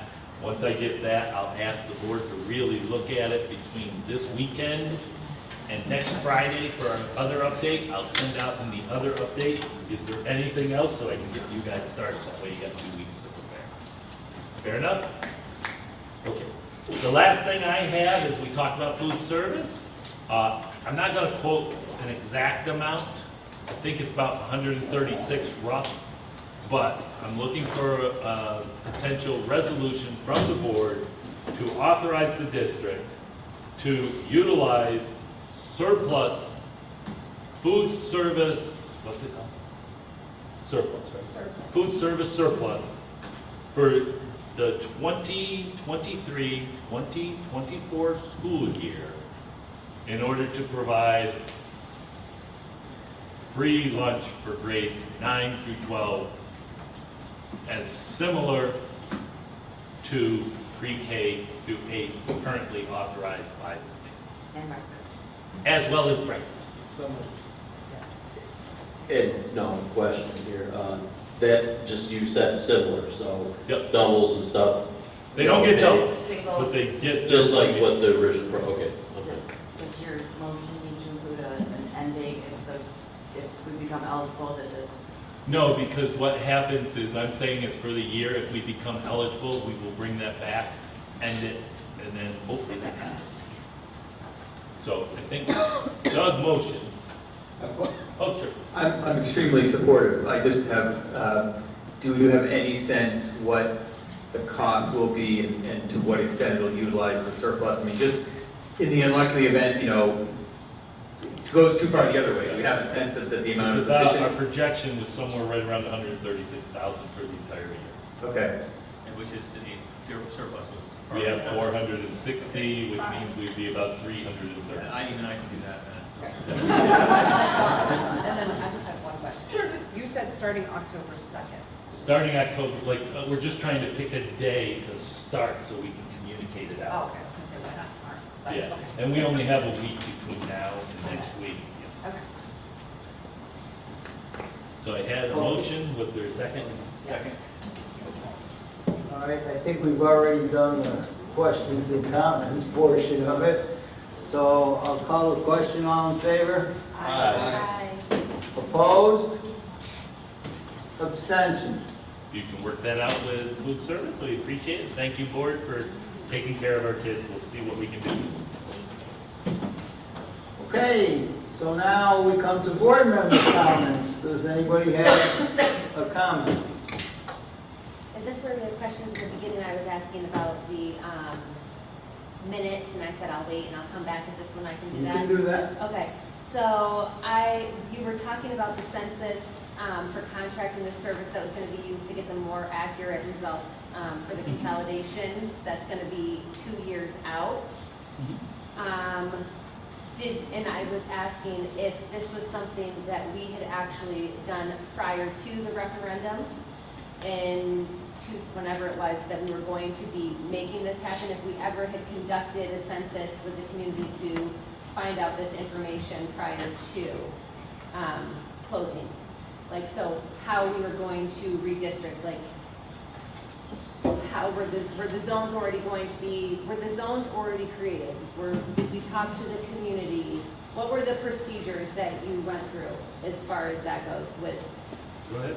Like, Give it a shot. having this already collected, how much was it going to cost when we started reallocating the Sure. of all the people? And I'll backdate a little bit. There was extensive conversation with the board and the district about what the buildings would actually be, right? We had long conversations as administrative council with our admin, and brought in a lot of the historical data going back to the Sing Sing consolidation and what happened there, and had conversations at a board retreat, I believe was, to discuss what these buildings would look like. So that goes back to the whole consolidation merger study with Elmira Heights back in 2013, 14, that the vote was December 3rd. I remember because I had an accident that day and I was only here for 2 months, and that was all part of those discussions, which was before us, but they did not have any type of, here would be the new boundaries if we close Center Street. All they had is every plan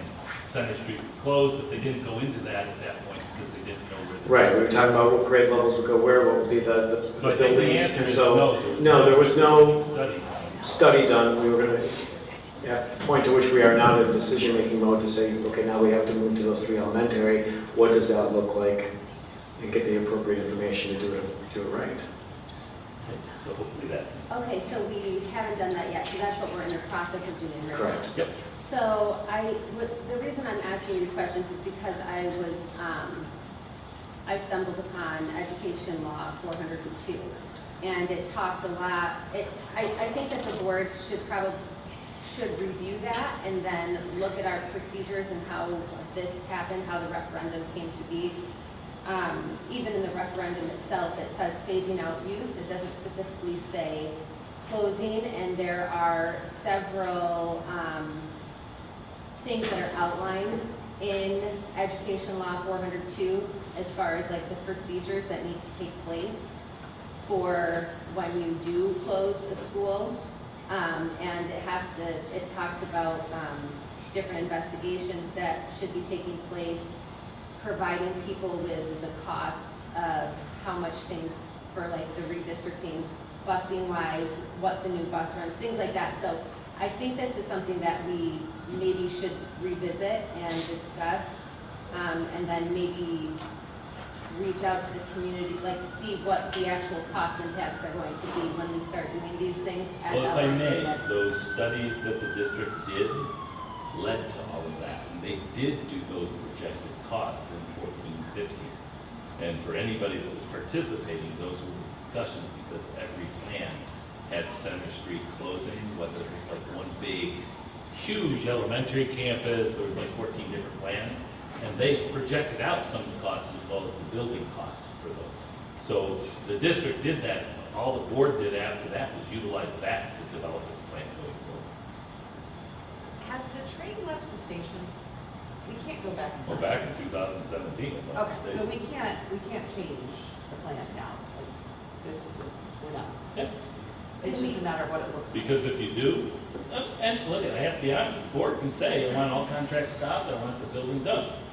I would have to tell the board, you become culpable and liable for all contracts that have been authorized by the community and signed by the board and signed by the district, which proposes to open up the district to a huge liability. In addition, state ed would come because we assured state ed that in order to get the aid, we would be doing certain things, and state ed is going to involve in that process. If you did that, state ed could immediately withdraw all funding, and no matter what, you're still obligated to raise the taxes, which means the board would have a whopper of a potential 15-year tax increase each year, because no matter what, the board's on the board, the district, the community authorized that purchase spending contract. So in good faith, our legal has already told us, you never want to go down that road, because each one of you become personally liable. Well, because some of the things that it outlines, it says that each committee may be compromised, but is not limited to the school district authorities, teaching and non-teaching personnel, parents of pupils who attend public schools in the district, other residents of the districts, and representatives from the business. Each committee is to establish the criteria, and it's supposed to Liz had said in the minutes of the last meeting, you were asking about getting the pupil, how do we figure out the pupil percentage, but one of the things says that the current and projected pupil enrollment, the prospective need for such a building, the ramifications of closing upon the community, the initial costs and the savings resulting from the closing, and the potential disposal of the school. I mean, I still run into people a lot that don't even know that Center Street is closing. So I don't know, like, when Tony was saying that last month that we don't have that, that's why I was asking if we already did that at some point as far as the redistricting, because to me, if we didn't do that, then we weren't in compliance with what 402 was when we first asked and put the referendum to the vote that was passed. So I think that we would have to look into see if we didn't comply with what that education law. But the district says. was complying from 2013 going forward. It's all been one project. Yes. I remember sitting in the audience.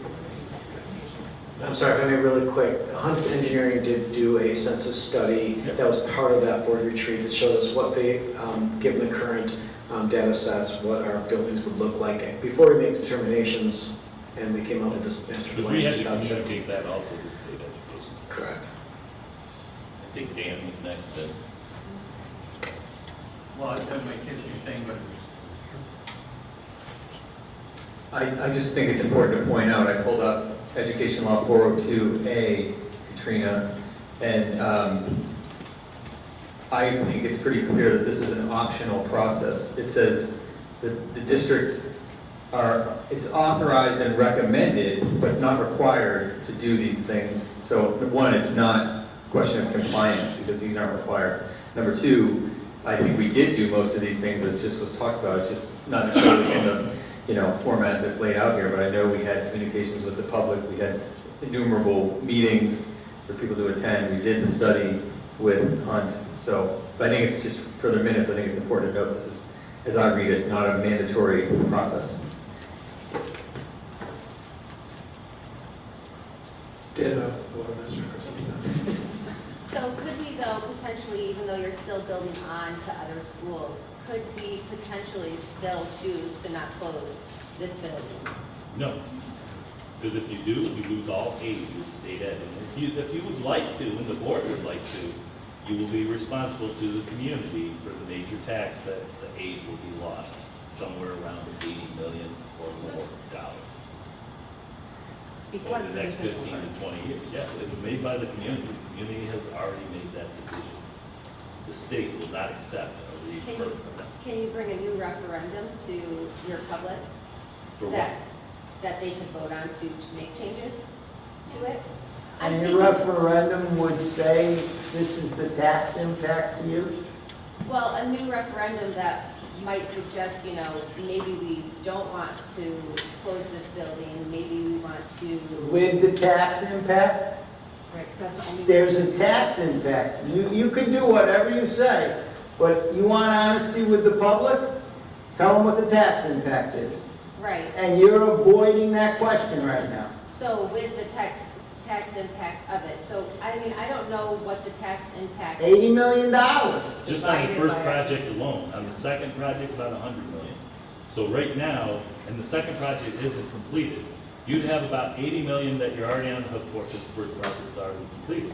In the second project, at least 22, 24, 6, middle school, you're probably already in debt to about 50 million. I'm not saying stop what you're doing with the projects. Oh, I know, but I'm you not have to saying stop remember. to re-adding on or the other of that things.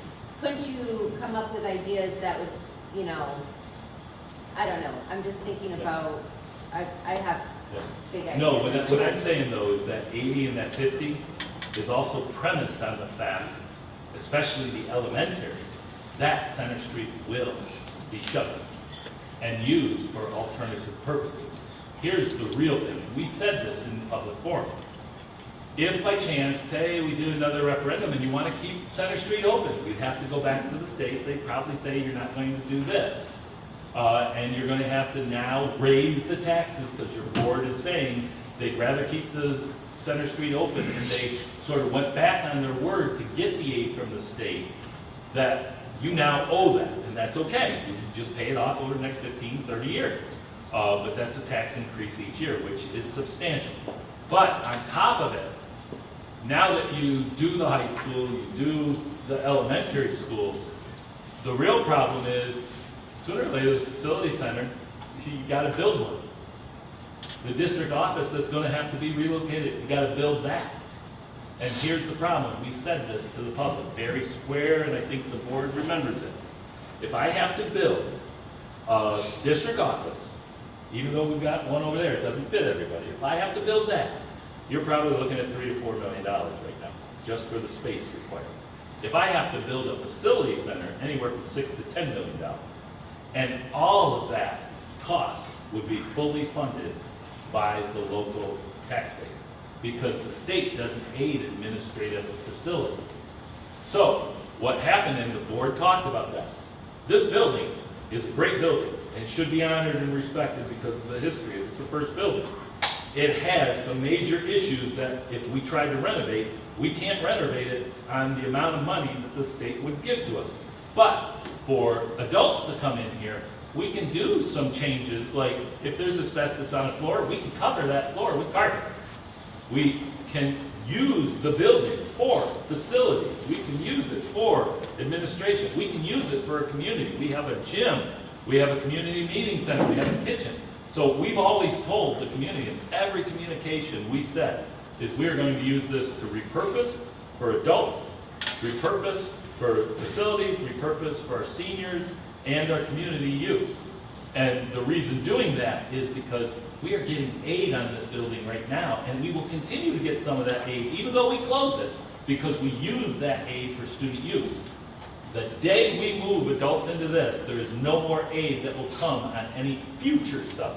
So you do it while you can beforehand to get every other district to pay 80, 85% of Horsehead's cost, because we usually pay their costs. It's smart business sense. And if you don't do that, then the whole community would have to pay that. And we don't want the community to have to pay $5, $10, $15 million for a new education center, a new facility center, when we have a perfect opportunity to enjoy and rebuild our others. And everything at the end, the board has said they'd like to have climate control. And I think the community has rallied around that. We basically have one more project, which the board is going to have to talk about in January to start setting up for next December. And it's very simple. If that project goes forward and the community says finish the build, everything in Horsehead will be renovated at that time for the most part, as long as the numbers stay there. And that's what the community has overwhelmingly supported, not in one, but two projects at over 70+%. And it's been communicated out. If anybody doesn't know what we're doing, they haven't picked up their map. That's the truth. Board, am I missing something? Yeah, it's definitely the onus on the individual if they don't know what's happening right now, because it's been very, very clear. I was brand new to the district when it was starting, and I was knee deep in it because I wanted to know what was happening. Tony, guys, did I miss anything? I mean, everything I said about state aid, that's gonna happen if that's the case, correct? So the board gets to decide. I'm glad I don't have to make that decision. So let me see if I understand. So your proposal, Katrina, is to keep Center Street open and do what? What are we gonna do? Stop construction at Gardner Road because the construction up there is premised on having to move students? Stop the construction at Big Flats because the construction up there is premised on having to move students? Stop the project at Ridge Road because the premise for that is having to move students? So I don't understand. You want to just leave this building open and do all the other things besides? Is that what you're asking? No, so the premise of my thinking is I really think a lot about the busing, and I think a lot about the district being a previous bus driver, and knowing the length of time that children sit on a bus before they arrive at school, which for some of the runs are about an hour and a half. So when you think about a kid being on a bus for 3 hours a day, for a lot of Rightfully so. for runs, and then you think about how long it is. So then my thought was when we were thinking about electric busing, right? And Horseds, we don't get aid for the district, for the children that walk 1.5 miles, right? We have to pay that as tax dollars, I don't understand that. we don't get reimbursed state aid on people that are under 1.5 miles, correct? For transportation. We pay that. Yep. Right, okay, so we That's pay. because the district is opting Because to we have are 100% choosing to busing. be 100% Yep. busing, right. I hope Okay, you so don't want to if go away we're- from that.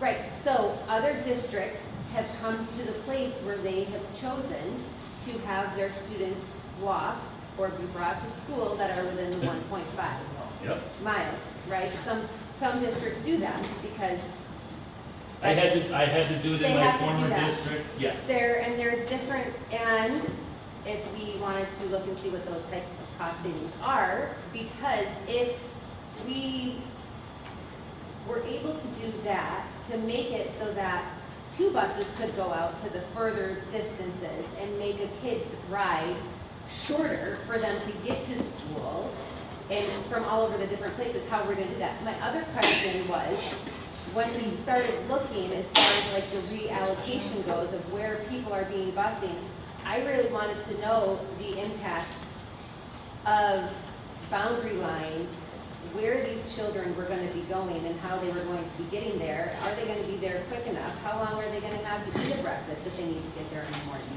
So I think of Center Street as being a very walkable school.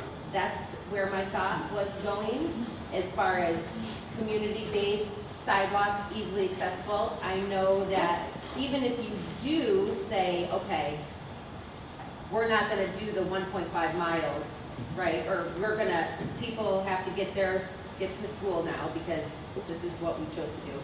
You can still go through and say, okay, this road we deem unsafe, so kids that are within this location can still get bused because it's not a safe place, and you can redesign things that way. So this was my thought process on it, is that I'm coming from that space of the community. We still have 2 years. We say we have 2 years to figure this out. To me, I think that we have a responsibility to get this figured out, to be able to talk to the parents about it so that they can say, some parents, some people bought their houses in a certain district for a reason, and if their house magically moves and they're in a different location now, I think that we deserve to try to show our public, give them as much of a heads up as possible so that they have an opportunity to voice their concerns and their opinions about things. You know, like, okay, so I know you just redrew this line and I'm like right on the border, but you know, I really bought my house because I wanted to be in this school district. So I think that we owe that to the community, and That is part of the process. Yeah, Just so that we you had know. those conversations about concerning, what I was talking with that board tours about culture affecting climate and being very cognizant of the culture of those particular families that are currently not at Center Street but will be affected by this process. Right? Like Gardner Road, Ridge Road, or Big Flats students can be affected by this. So it's been at the forefront of our brain because we want to land, we are being responsible to those families. But there are going to be people impacted, no matter what. I mean, let's face it, I can tell you right now, a lot of people at Big Flats will not necessarily be impacted. Main reason is they're mostly so far out.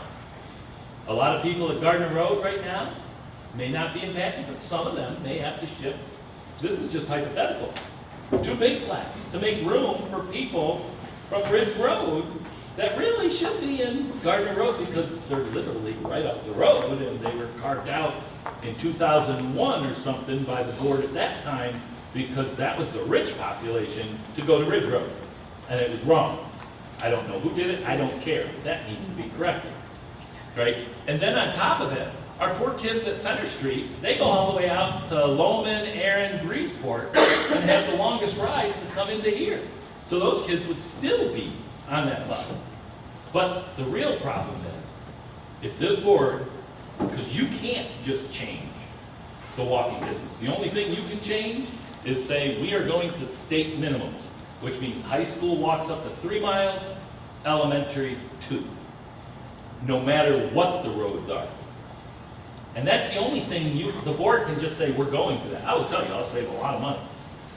But this board has 100% blessing for those people that wish to apply themselves.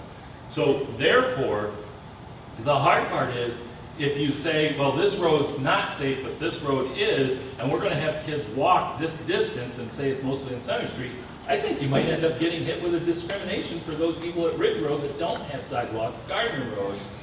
I don't know if Big Flats has sidewalks, but I don't think so. Right, that you have to be very careful with that. So our big thing, I absolutely agree with you. When we do this, we're trying to get our bus runs to an hour, but it's going to challenge the board because you're going to have to pay for it. We don't know because we're running 2 different types of systems. Current one, 2-tier, and the other one, a 3-tier, which could have some savings because in districts that I've been, when you've gone to 2-tier to 3-tier, you have experienced some savings. The problem is you can't predict that because that was a smaller district. This is a 269 square mile district. But it's like I have one bus, right now I know Rich is gone, one bus is showing up late for elementary. I know that bus has a long run, it goes all the way up to Erin Breezeport. I just told them, find another bus and split the run. Because you know what, that will help speed it up. That's what we have to do, and that's what this company will ultimately end up doing because we'll be able to look at it and say, okay, give us, if we say our average time for elementary is 1 hour, that's what they're trying to shoot for. They may say we have 2 runs that are 10 minutes. You can get rid of that, like 10 minutes over. You can get rid of that by adding another run. It's all a financial decision that ultimately is left up to the board. But you gotta go through that process. I'll go on record saying I am not in favor of setting a walking distance. If this is not 1990, I don't feel comfortable having my kids walk. I live right between the intermediate middle and Gardner Road, and there is no way that my 10-year-old should be crossing Sing Sing solo, and no way that my 6-year-old should be walking to Gardner Road solo. It's not the same environment that we grew up in. I would be adamantly opposed to Don't walk uphill both ways in the snow. No, it literally is both ways. They'll stop by your house in the morning. Wasn't the no walking district voter approved because of the additional costs? And would You had to get it voter approved to go below, yes. and wouldn't we have to get voter approval to? If you go away from it, you need voter approval. Yeah, we can't unless as you a go to board 3 and 2. reverse You can't. that. You can only propose it in a budget. Yeah, I also thought in earlier studies that we don't get a lot of, there wasn't a lot of savings in the busing by keeping the school open and having theoretically shorter runs. There wasn't a lot of savings. I thought we looked at that at one point, but maybe I'm misremembering that. But yeah, I don't think there's. So, while I agree with Ms. Anvarsky that technically the board could maybe not vote the closure of the school, I think the point is that all these other unintended consequences and severe tax implications would follow. And I don't know that any of us as a board, individual board members or as a collective are ready to face that or able to find a solution to overcome that. So I'd like to Welcome interject. aboard. So I've been listening this whole time. Good microphones and nice video, so thank you for that. The stream is wonderful. But I just, my problem with this discussion is we need to move forward, not backwards, right? And so we need to respect the decisions that previous boards ahead of us have made. And not only did the board make these decisions, but the community voted on these decisions. And so I have a really hard time that we're even having this discussion about the possibility of not closing Summer Street, because in my opinion, that ship has sailed, right? And this is all now about how do we move forward, not how do we take 10 steps backwards. Because if we get in the mode of constantly looking back and constantly reevaluating all those decisions, we are never going to make progress in this district. So we've made this decision. We've done. I heard the comment about we have people that didn't really know what's going on, and Liz saying we've communicated so much. This has been going on even before I was in the board when we were looking at consolidating between Horseheads and Elmira Heights. So these are discussions that have been going on in the community, in the district for years and years and years. So if we do have people that don't know about it and are unaware, then I don't know what else we can do as a district to bring those people up to speed, right? But this has been talked about over and over and over again. I know this is.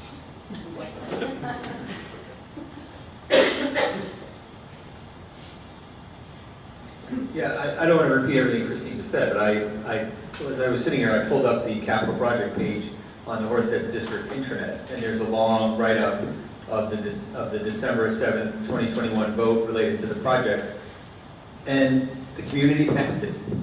So why are we now, nearly 2 years later, talking about undoing it? It wasn't the board that did it, the community passed it by a supermajority. So I just think I would agree wholeheartedly with Christine. I don't think this is a productive discussion. All the things you say are valid. We have to figure out the bus routes and all that, and that work is underway, right? Or is soon to be underway. So I don't reject any of that, but I just think it's to even discuss the idea of not closing it, considering what the community has approved and what's put in place, is frankly not a productive use of time.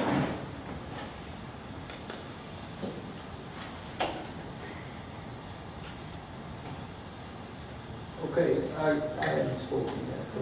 You want to go first, or want me to? I would just like to say, I agree with Christine. I was going to speak last, but you stole my thunder, and that's fine. I'm sorry, I haven't been here. I know, and you had the opportunity to speak, so that's great. I think the point is we're trying to go forward, and we can't keep questioning past boards' decisions.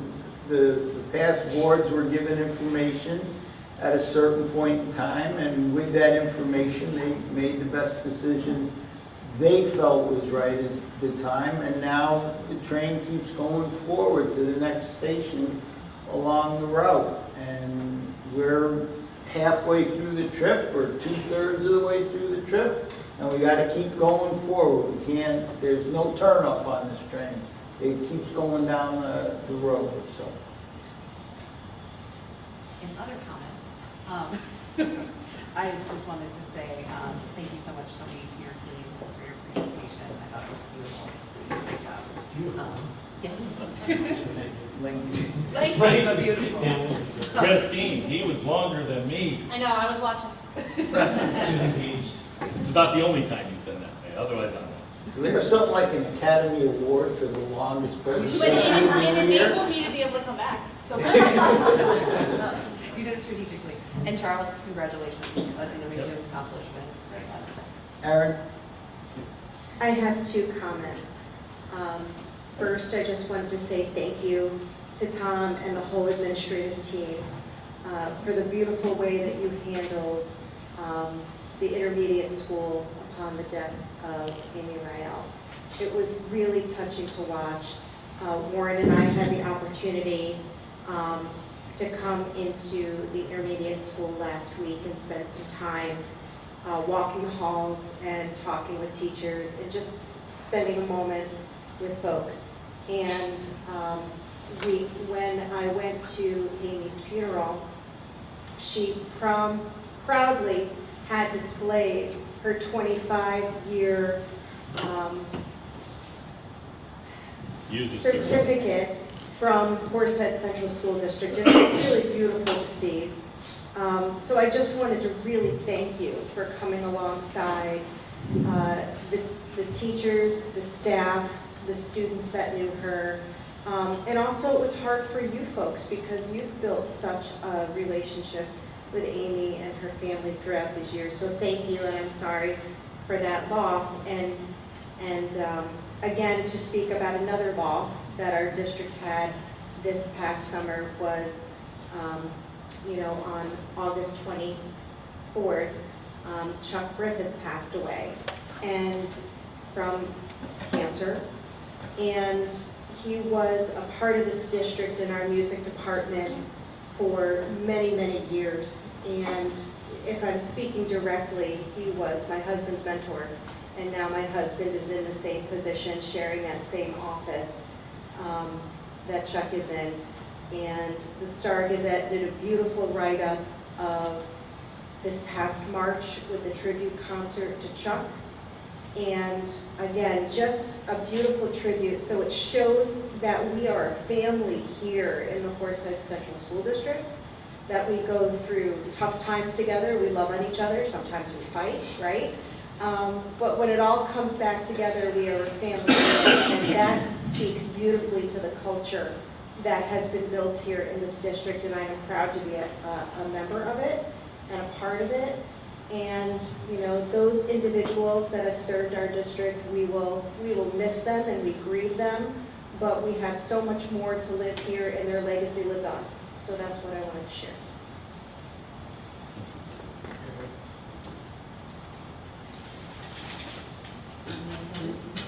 Then I'll finish mine. No, I got one. You got one? I just wanted to dovetail on what Aaron said, going to Amy Rael's calling hours up in Painted Post. It was evident as you were waiting in line from the video montages that faith and family were exceedingly important in her life.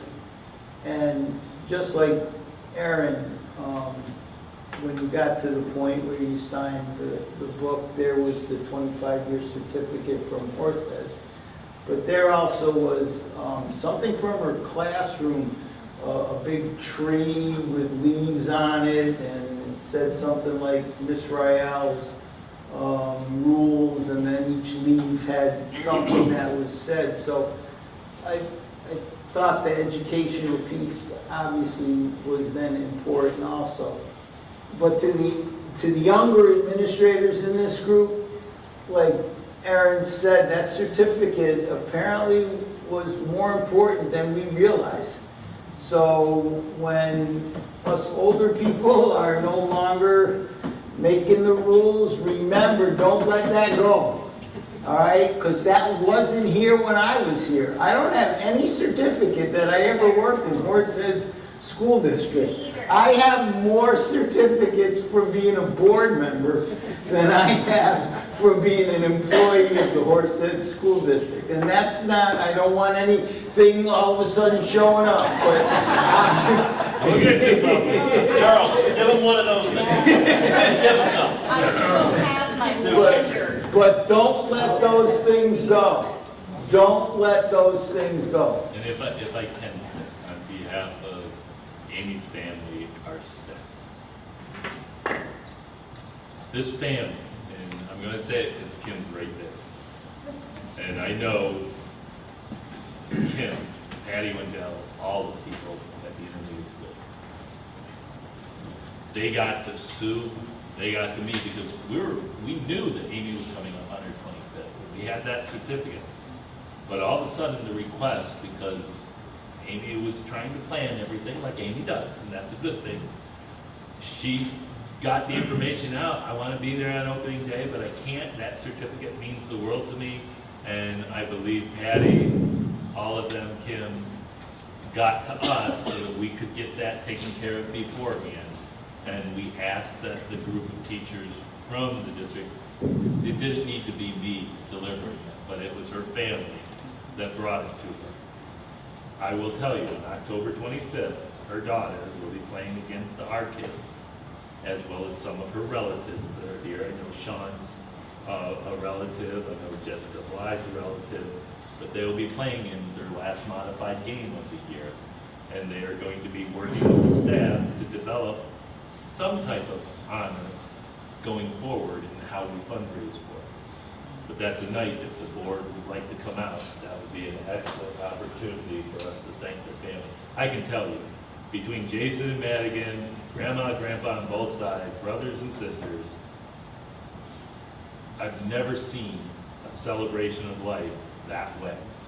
And for those that went, when you see what Amy planned out, it was truly Amy's plan. With a beautiful sunsetting picture of her in the mountains, waving to God and saying, that's where I'm going to be and my family will follow me there. She couldn't write a better script for her daughter and her husband to follow. Kim and her family, I'm sorry, and I'd ask for a moment of silence in reflection of this time.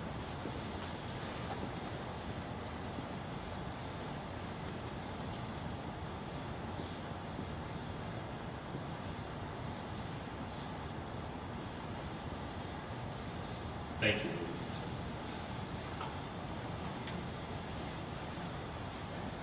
I know. Oh, okay. I would, what am I good for? Pardon me? Am I good? Oh, yeah, I said my piece. I'd like to make a motion for the board to consider going into executive session following this meeting to discuss the board dynamics.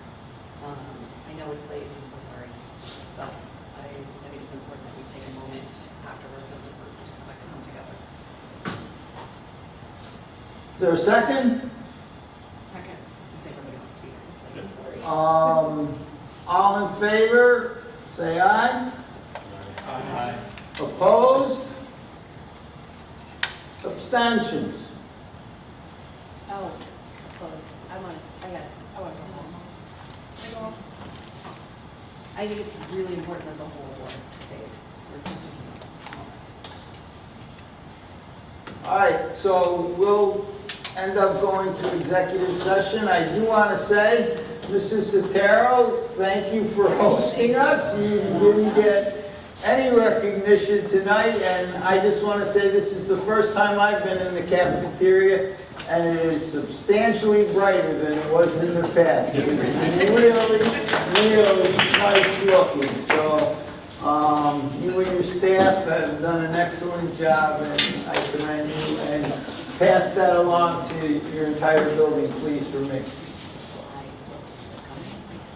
All right, have a good night, folks. Over there.